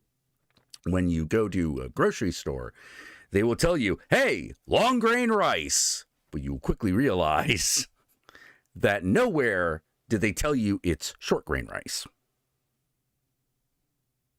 Okay? Mm-hmm. The most common form of short grain rice is Calrose. You know, so from the short grain, you have 2 major types again. Sticky rice and regular. Sticky rice is high in gluten, so it sticks together. And when I say sticks together, I mean you can make a baseball with this thing. And it might fly apart on the first hit, but it's not going to lose cohesion in orbit, in transit. Regular rice ball will completely lose cohesion in transit if you do that. Now, whenever you see motherfucking those little triangles in Japanese movies covered in seaweed, that is made out of short grain sticky rice. Now, one of the great things about short grain sticky rice is that it fries real well in a solid shape. Mm-hmm. Whereas if you do it with any other kind of rice, it kind of falls apart on you. Because it's all grain. Yeah, it's all grain, less gluten. Also, the sticky rice is slightly sweeter. Now, when you go to the Asian grocery store, rice aisle goes on forever because there are different brands. There are multiple types of each of these. We're not even getting into Indian rice. That's a whole other thing. That's a different item. That's yeah.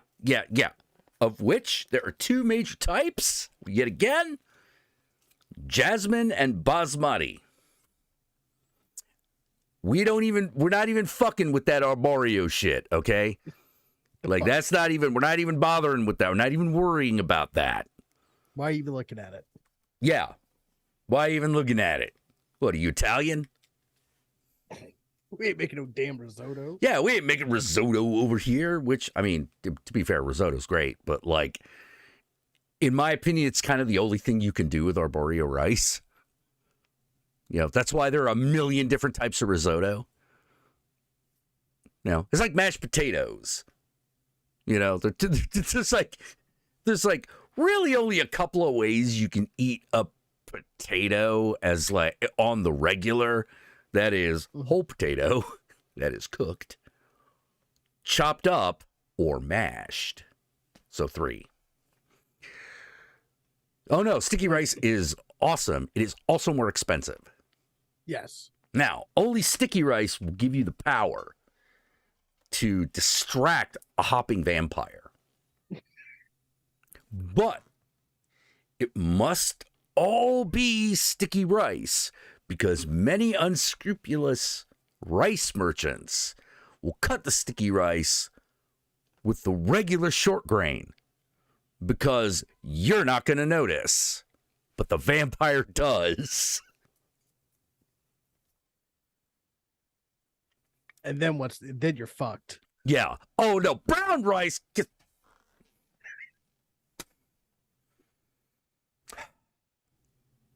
Because rich white people ruin everything. Man, brown rice.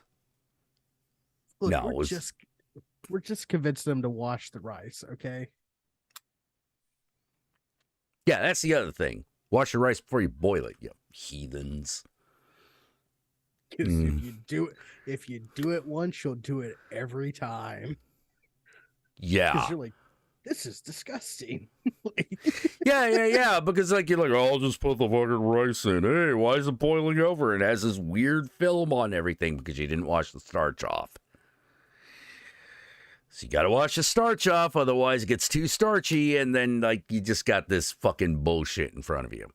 And then you got the hopping vampire, and we're lo and behold, we're here fucking again. Yeah. Lo and behold, is coming at you again. So you always got to have the short grain sticky rice.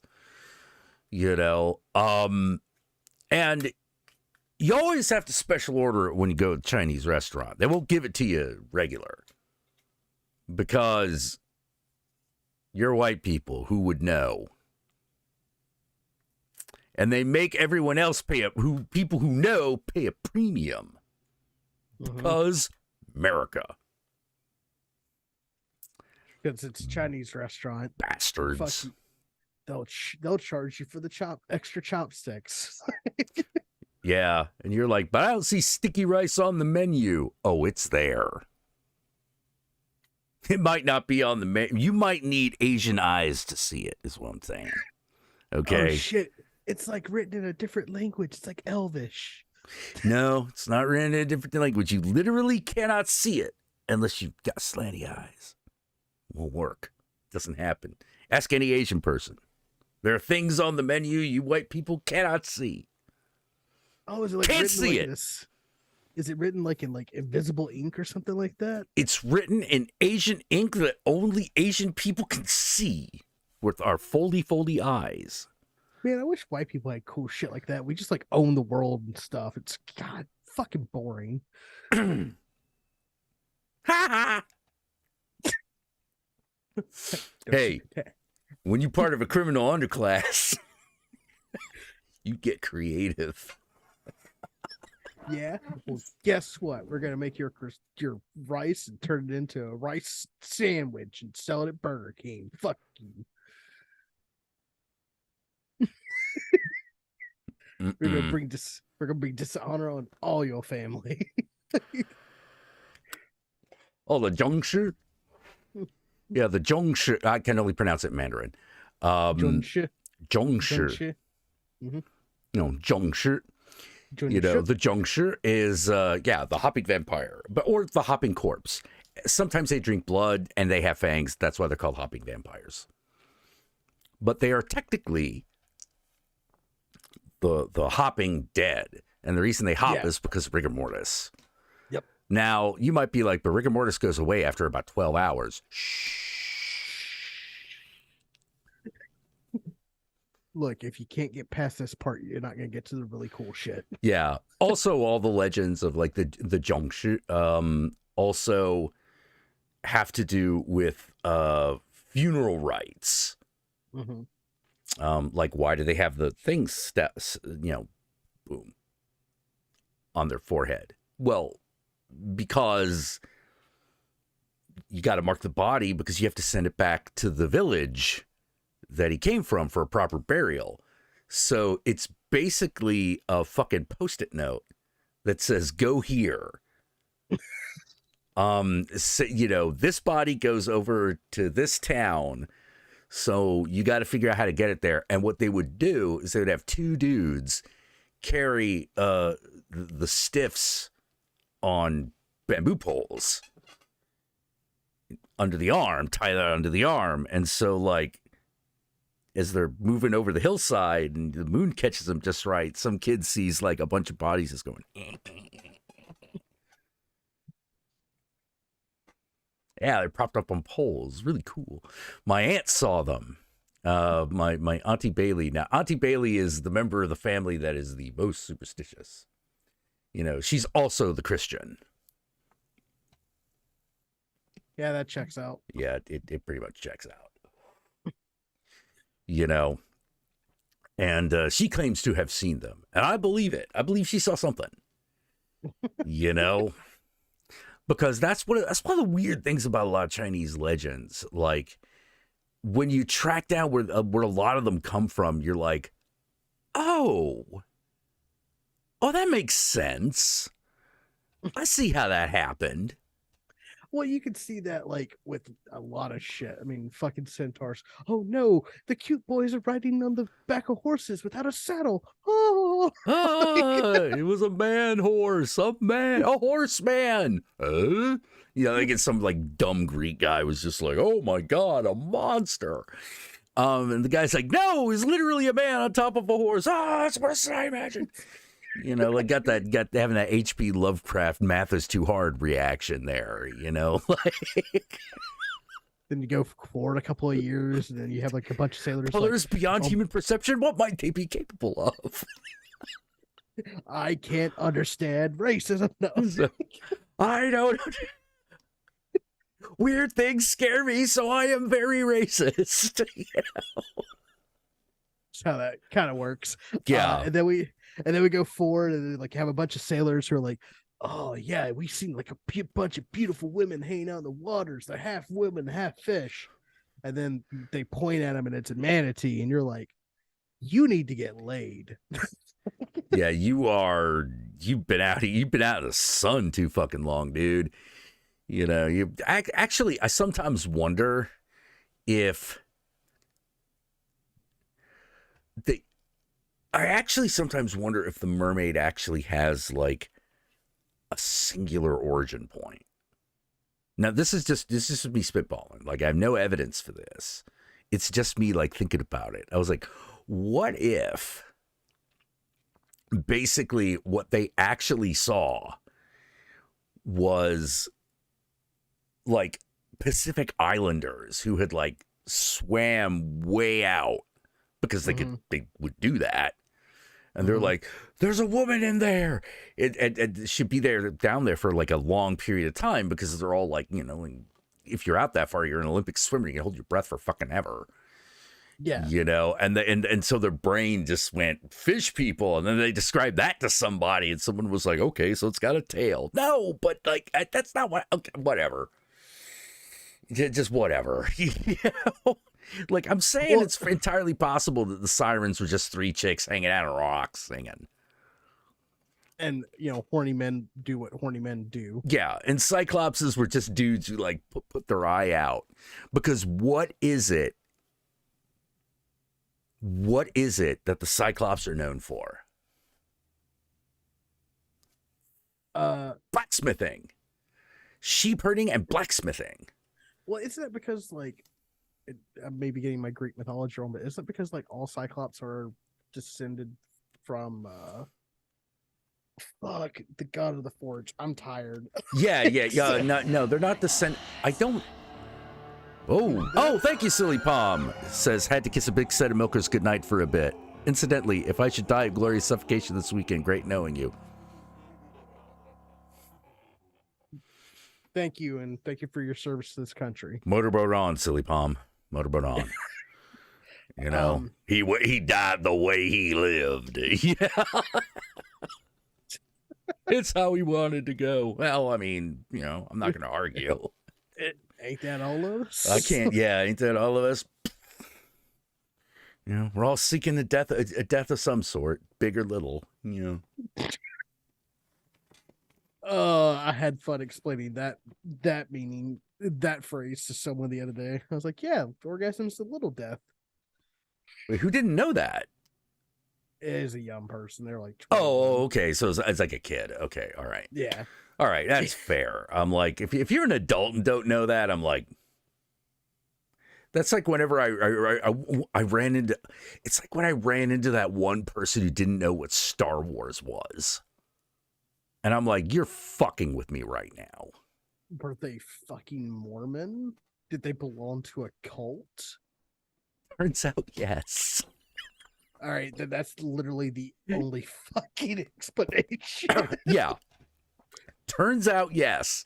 And I was like, oh, well, there's a whole boatload of cultural references you do not understand if you had seen Star Wars.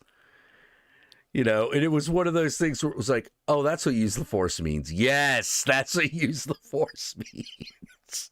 That's what Luke, I am your father means. Wow. How are you 26? Was it a girl or a guy? It was a girl. Did she have, I don't know how to describe the hairdo, but the Christian cult hairdo? No, not by the time I met her. Okay. Not by the time I met her. She had actually left, but she like went right into the tech industry, which you would have thought would have forced her to adapt in this way. But apparently I had to tell her what Star Wars was. And I'm sitting here going like, I still don't believe it. Because I'm like, no, she had to have been fucking with me. There is no way you like I kept saying, there are pygmies in Africa that know every line of Star Wars. This is not a little thing. They put on their own productions of it somewhere in like deep forest areas. Yeah, there are tribes in the Amazon that civilized man has not seen, and they know Star Wars. What I'm saying is, if you're in a bind and you're like out in the middle of the fucking wilderness, you don't know anything, start quoting Star Wars. They may actually understand you. You might get a shot, basically. Yeah. I'm not saying it's guaranteed, but like, they probably know more Star Wars than you know their language. Boba Fett. Boba Fett, Hey, this guy's okay. He knows Boba Fett. Yeah, fuck yeah, Well, Hell, they probably know Mandalorian now. This is the way. This is the way. Yes. not stupid Whitey. Don't kill. We might, yeah. Like, let me put it this way: like, if you run to a bunch of Ugandans and say this is the way, that they may not be, that might not be Ugandan knuckles yet. They may actually be quoting the Mandalorian. My primary partner does not know the Star Wars. She did watch episode 1 at some point. Well, that's your first fucking problem. I'm assuming this is the one with the big titties. Better be. Because I'm like, because I don't know. I don't know if I could date a person that didn't know what Star Wars was. I mean, maybe if she's like an alien princess or something, like got an excuse. Are you dating Starfire? Yeah, if you like dating Starfire within the first like couple years of her being here, then like, okay, all right, fair enough. But get on it. Yeah. You gotta fix that. Yeah, she's up for it. We'll have a little fun journey together. Exactly, absolutely. I just then wish you have to do it the hatchet order, which is 4, 5, 2, 3, 6, and then you can watch the sequels if you hate yourself. You can watch 2.5 of the sequels and enjoy it. But wait, what do you mean? What do you mean? Like Hatchet is not like there are only 3 Hatchet movies. No. The Hatchet it's the order in which you watch Star Wars so that it makes sense. Oh, okay. And actually, I think there are 4 Hatchet movies. There's Hatchet 1, 2, 3, and then Victor Crowley. Yeah. No, the Hatchet order is like, so spoilers for anyone who hasn't watched fucking Star Wars. Darth Vader is Luke Skywalker's dad. Father. Yeah. So like, if you start from the first film, you don't get like that buildup of like, who the fuck is Darth Vader? But if you start from New Hope and then Empire Strikes Back and then Luke, I am your father. No, it can't be true. And then you start the prequels, you get the story of Anakin Skywalker and why he so became Pop's like, Vader. screw that crap. We're watching the original trilogy, the OG. You could also do that. New Hope, Empire Strikes Back, Return of the Jedi. Hell, you can go from that right into fucking Force Awakens. I would agree. Like fucking, my opinion is that, look, back in the day, I used to always say, I ain't doing homework to watch a Star Wars movie. When people would talk to me about Rebels and shit. I was like, if I need to know it for something that I'm watching, I trust that they're going to fucking tell me. And when they started bringing that shit into the shows, they did. They told me. So I didn't have to go back and watch some shit. The prequels are homework. That's like Wikipedia homework. Oh, God. Oh. No. I do not. Look, I get it. If you I see Star Wars. I played Lego Star Wars. Okay, well, like how old was he? Like 6? You got to meet them where they are. Yeah. Like... Yeah, you got sometimes you got to meet the audience where they are. Is what I'm saying. When you're a little kid, hey. Oh God, Phantom Menace. Yeah, you ain't missing shit. You ain't missing shit. Yeah. No, actually, like when it comes to like the machete order or the hatchet order, whatever the fuck you want to call it, I skip the first one. Not because it's not important. It's like nothing in the first film you can't get from the second and third one. Never bothered with the 9th film. It's a little disappointing. It's not as bad as any of the prequels, but it's a letdown. I would disagree with that, but really? Rise of the Rise of Skywalker? Yeah, it's Yeah. way worse than Attack of the Shit or. Oh, see, I would disagree. I would disagree on which one's worse. Like it's not worse than Phantom Menace. I will. No. I would agree that it's not as bad. The funny thing is that Phantom Menace on its own, if it was just a movie, would have been okay. Yeah. It's the fact that it's like we're telling the origin story of Darth Vader. This is a very strange place to start. But the Duel of the Fates, Jack. Well, that's a great scene, but like, here's the thing. Do you know what I really remember? Okay. Here's what I really remember when it comes to lightsaber duels. Like, Duel of the Fates is great. Great spectacle. But as far as like a storytelling moment, it's all about Darth Vader taunting Luke on the new Death Star. Sister, you have a twin sister. Like, that's the fucking moment Luke just comes out wailing. He's fucking lost it. That's it. He's given into the anger. You know, and then like fucking Palpatine's like, yes, give in to your hatred. Take your father's place by my side and your journey will be complete. You know, like that to me is like, no. That's one of the best moments with lightsabers. And you know what ruins that experience is watching episode 1 and going, this is pod racing. Same guy. Yeah. Same guy. Look, I'm not saying. Hey, sometimes you lose it, man. And I was okay with. See, so was I. I didn't find. Yeah. Jar Jar is like, I understood why everyone hated him. Well, yeah, because you hated C-3PO when everyone hated C-3PO. I didn't. No, I never hated C-3PO. I never even hated the Ewoks. They're not as cool as Wookiees, but like, you know, I never hated them. Look, they're not as cool as Wookiees until it's night on Endor. Then they're terrifying. And then you gotta fuck no. And then you gotta go on the Caravan of Courage. Oh, Caravan of Courage. Imagine being stormtroopers walking through Endor, being surrounded by a bunch of fucking Ewoks. Hey, that's terrifying.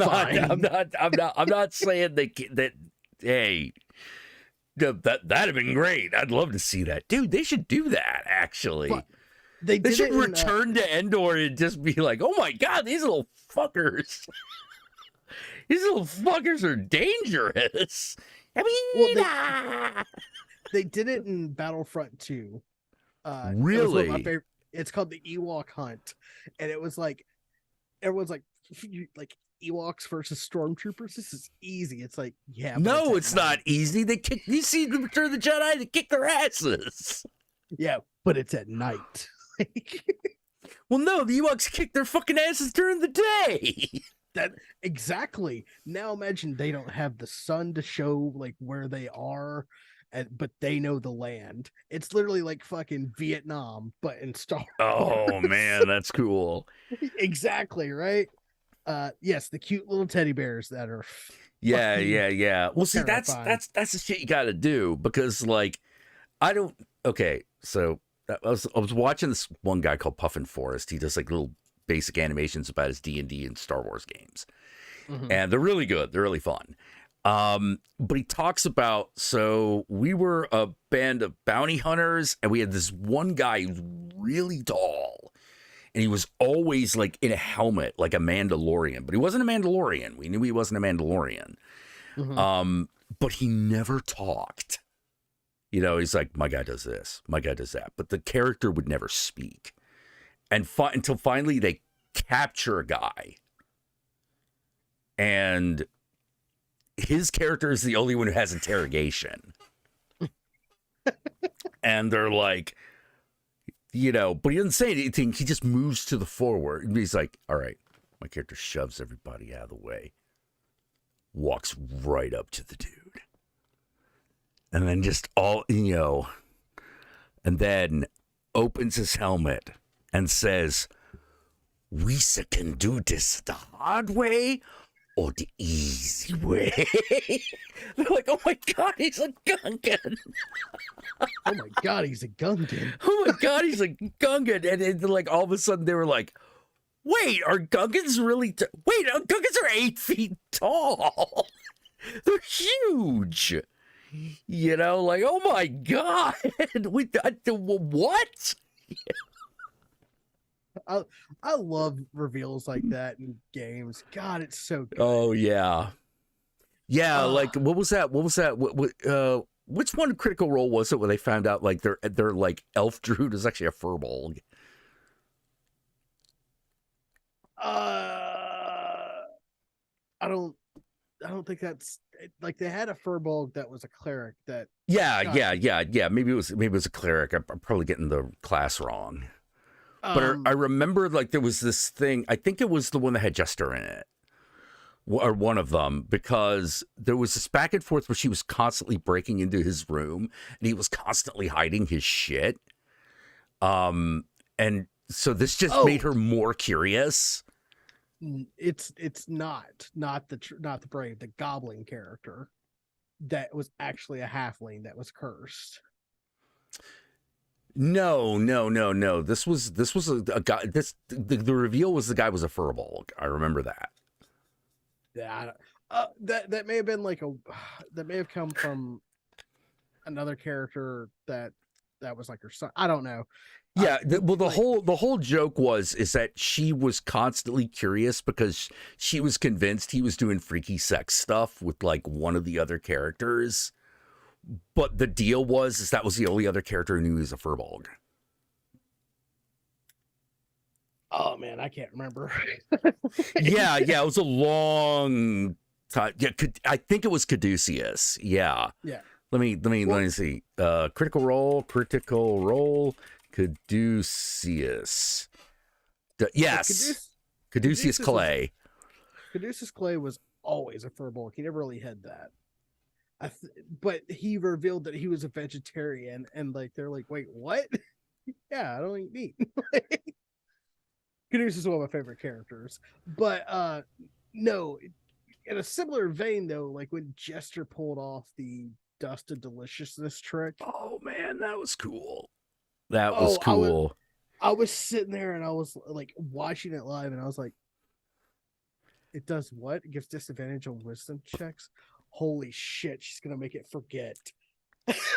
Yeah. Boom. Yeah. Oh, like, what was I doing? No, we were just having this cookie. Yeah. We were just eating this delicious muffin, and you're just so happy with me that you're gonna cancel the curse on my friend Not. Right. Okay. And you're just like, dude, that is so awesome that you have to let it fly. Yeah. Cause like that's one of my big pieces of like GMing tips that I give anybody that wants to do it. Is like, no, it's not your story. You get to like move the story the way you want it. The players are the ones that drive it, and you set up the plot and give them a reason to drive the story. Give them reasons to move forward. Because that's the shit you always remember. Like it's never the great big bad guy and the evil plot that he had. It's like when they went hunting for like a jackalope tuna. Yes. Yeah. like there was the D&D movie was really popular around here because, well, first of all, it's a great movie. But in the middle of the movie, I turned to the Countess and I'm like, it's Devin and Leah. Like Chris Pine and fucking Michelle Rodriguez. I'm like, it's Devin and Leah. Except Devin is a bard. Whereas in our game, Devin was a sorcerer. Uh-huh. Because it's third edition. Out. Yeah, it was third edition. Third edition bards were not very useful. No. Yeah. No. But he was like, wait, sorcerer's charisma powered. Okay. So their whole first adventure is just basically, okay, you walk into a bar and the world was really weird. I was like, I got to kind of Discworld this. You know, it's a very strange world. You get there, the bar is actually run by a treant that has just grown here his whole life. He's like part of the building. And, you know, he just runs the tavern. And, you know, they're like, anything we could do for you? And it was supposed to be one of those, like, two groups of strangers coming to town and meet. Yeah. Those guys were all fucking around with gnolls. Because I was like, okay, I'll just have them fight gnolls so that they can get a feel for the combat and that'll be it, right? No, they decide that they're going to try to go on a vendetta and hunt these things down. I'm like, there's also a town where you could, like, I don't know, buy a better sword. You could buy armor there. Maybe they know something about the gnolls, so you're not just running off into the fucking woods without a ranger. You know, like, you're not going to find these guys. Oh, yes, we will. Okay, fine. Meanwhile, back at the tavern, so now I got to come up with something for these guys to do. Because otherwise it's going to be like, are they done yet? You know, because they'll have nothing. So I'm like, well, he would like a sunroof. He would like more sunlight to come in. But he can't do it himself. You know, he's stuck here. Yeah. He can't move. And so they're like, we know just the people, us. We'll go do it. He's like, oh, good. And while you're up there, if you find the last guy I sent up there, let me know what happened to him. They're like, what?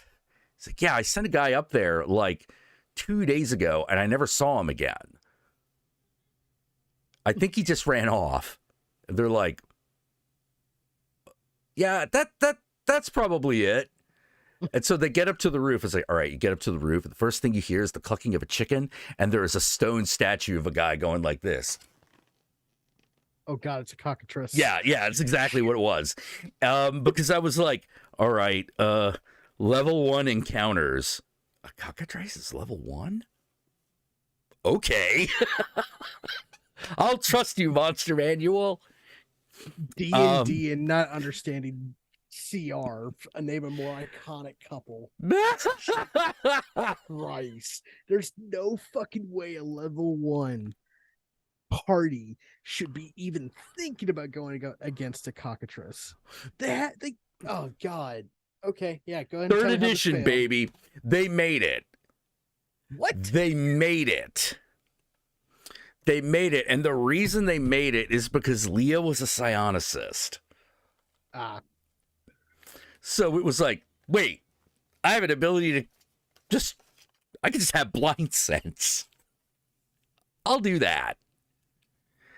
So you're like, okay, so now you can hit the damn thing. Well, Devin is like, I got 1 cure light wounds. I'm a sorcerer. But the bitch has got her shit together. Like, yeah, they end up leading the entire team on everything. And their whole deal was just stealing everybody else's money without them realizing it. Because they were like, Devin, how many +1 swords do we have now? I think we have like 20 of them. How much are those worth a piece? Says here 1,000. we're rich. So we have 20,000 gold. Hey guys, good news. We have 10,000 gold to split among you. 5,000. 5,000. Yeah, they didn't even question it. They did not question it. They were like, it's sometimes the best player you have is the one that's just like, I'm gonna be a barbarian every time. oh, dude,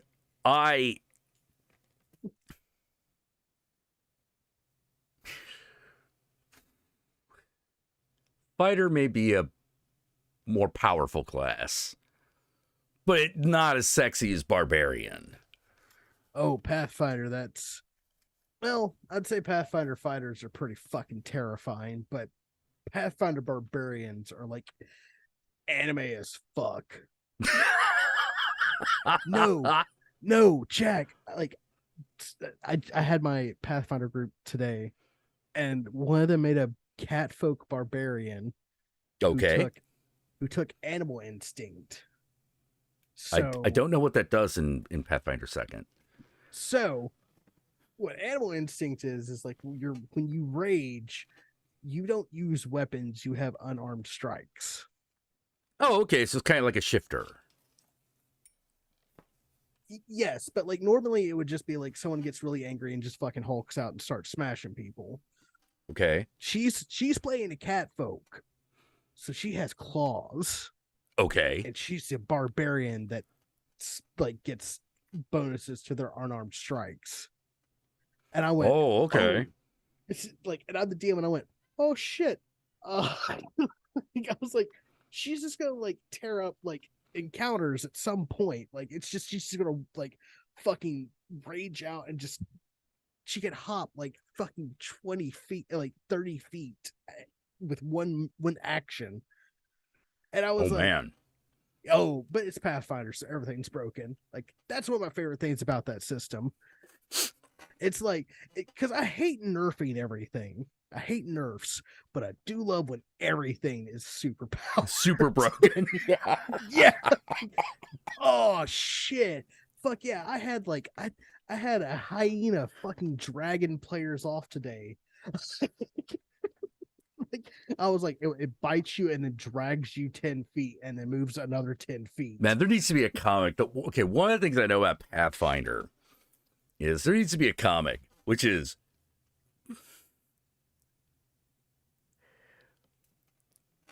you know what it is.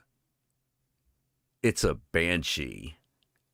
One character's like, oh, that's not so bad. All right, I'm gonna cleric this shit. All the other players run, and you're like, tell people that you've only played D&D and not Pathfinder without saying it. You know? Oh, owlbears. Yeah, owlbears. What about owlbears? Okay, in D&D, Yeah. they're takeable, right? Yeah, reasonably. Yeah. All right, here's how Pathfinder owlbear starts their turn. First, they let out a bailing like howl that gives everyone the frightened condition if they fail. Okay. Then they can then they get to make 3 attacks, 2 claws, What? 1 bite. Mm-hmm. 3 attacks. I'm pretty sure they even have magical resistances. What?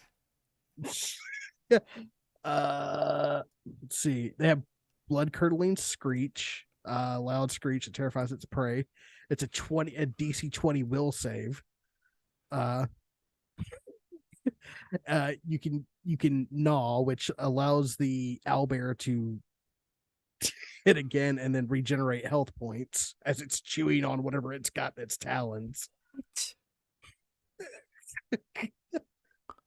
Pathfinder owlbears. Well, that's not fucking around. Pathfinder owlbears are more bear than owl. They're able to glide for short periods of time. What the fuck? Yeah. The motherfucker can fly for short distances? That ain't no, that's just disrespectful. That's just disrespect right there. Yeah. Man. Owlbears are fucking gnarly. Like you could put like one owlbear against CR-14. Mm-hmm. And Pathfinder CRs actually mean like if it's a CR-14, then a party of 14 level players might have a shot. Oh my god. Rakshasas are fucking terrifying. terrifying. No, good god. I saw the stat block of a Pathfinder Rakshasa. Holy fucking shit, no. Holy fucking shit, no. I love this game. Oh my god! Like you thought the D&D one was bad. You know shit. No, the D&D one's takeable. Like the D&D one's like, yeah, you could probably take it at like 5th level. A Rakshasa and Pathfinder, if you're a 5th level party, you're fucked. Yeah. No, you have no business. Are owlbears all on cocaine or something? No, owlbears are the creation of mad drunk scientists in Pathfinder. Therefore, they get weird shit. God damn it. Like, oh, wait, what? Did they fucking. Oh, did they just make them animal people? Come on. The fucking first edition ones were so awesome. Do I Rakshasa? Yeah, the Rakshasa. You know, when they were actually. Because they were actually like the fucking Hindu demons. Let's see here. Pulling up my stats. Oh no, they're pretty bad. They have an AC at 30 and 155 fucking hit points. They'll fuck you up. Yeah, but I swear in Pathfinder they weren't animal based. They were actually like they actually supposed to look like the statues and shit. Huh. Pathfinder Rakshasa. There are a couple that like look like the demonic like statue things, but Huh. Yeah, I'm seeing way more like cat people and shit, which is owlbears don't take cocaine in Pathfinder. They take meth. But man, playing Pathfinder, doing combat in Pathfinder is so much easier and rewarding than 5e. I feel like D&D lied to me for like 6 years, and I'm mad about it. what how do you mean?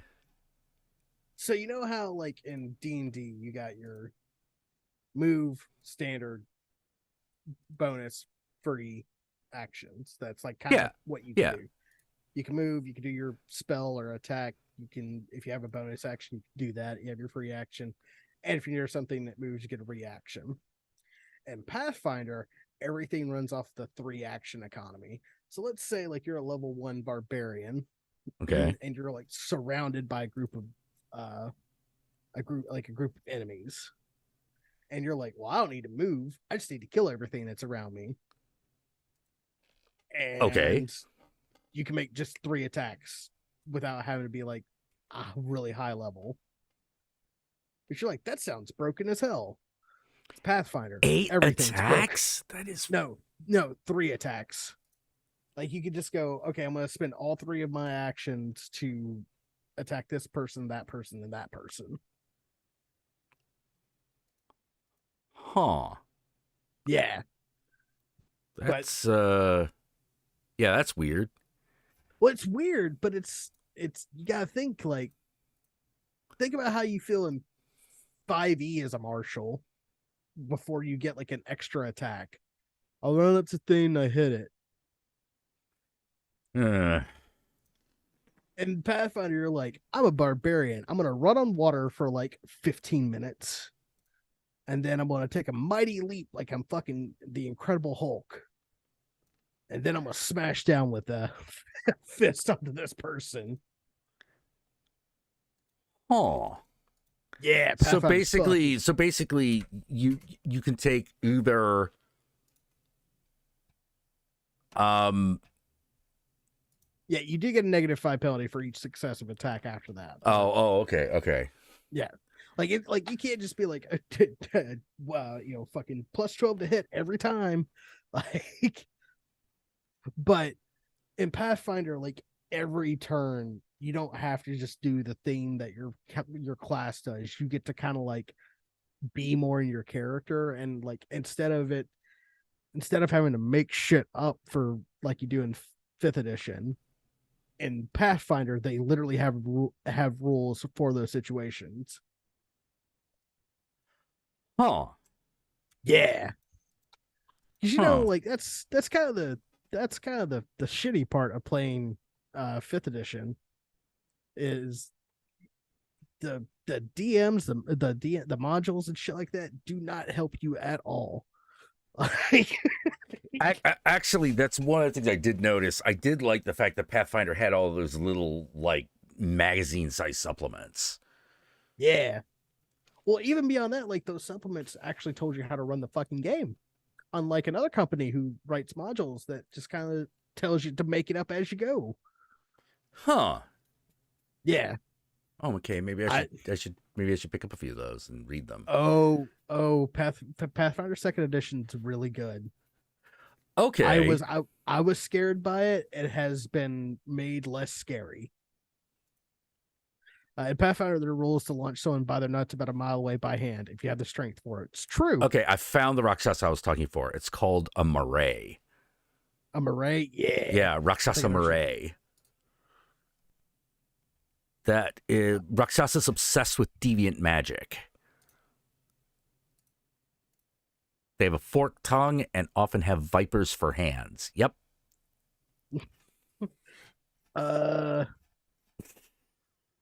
As if it needed to be worse. I mean, that's just kind of Pathfinder.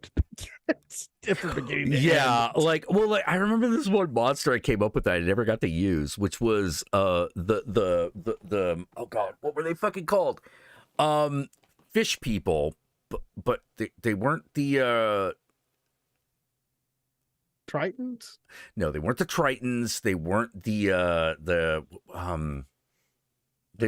the ones that would look like piranhas, whose name I also forget. A Locatheth? No, it wasn't that. It had a dumb name, and they're a very dumb monster. They had a fucking the god was named like Blip Doop Poop. I know what you're talking about. Yeah, like what the fuck were those things called? Let's see, D&D fish monsters. Kuatoa. Yeah. Kuatoa. All right.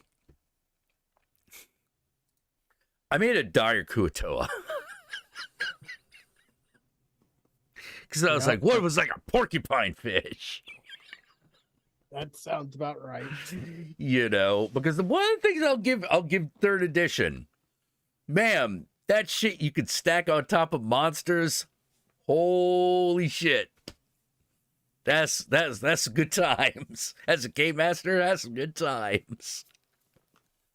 Oh man, that's it's one of the things I really love. I love about Pathfinder now is like the GM tools that they have make this game like sing, dude. You have to do so much less prep as compared to a D&D game.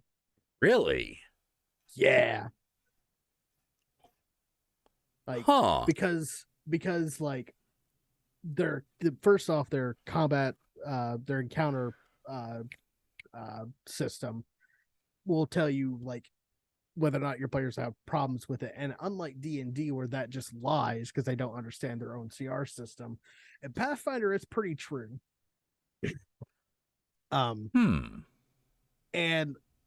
also in Pathfinder, because it's basically third edition, there's like 15 million options for like how you want to build your character. So every character feels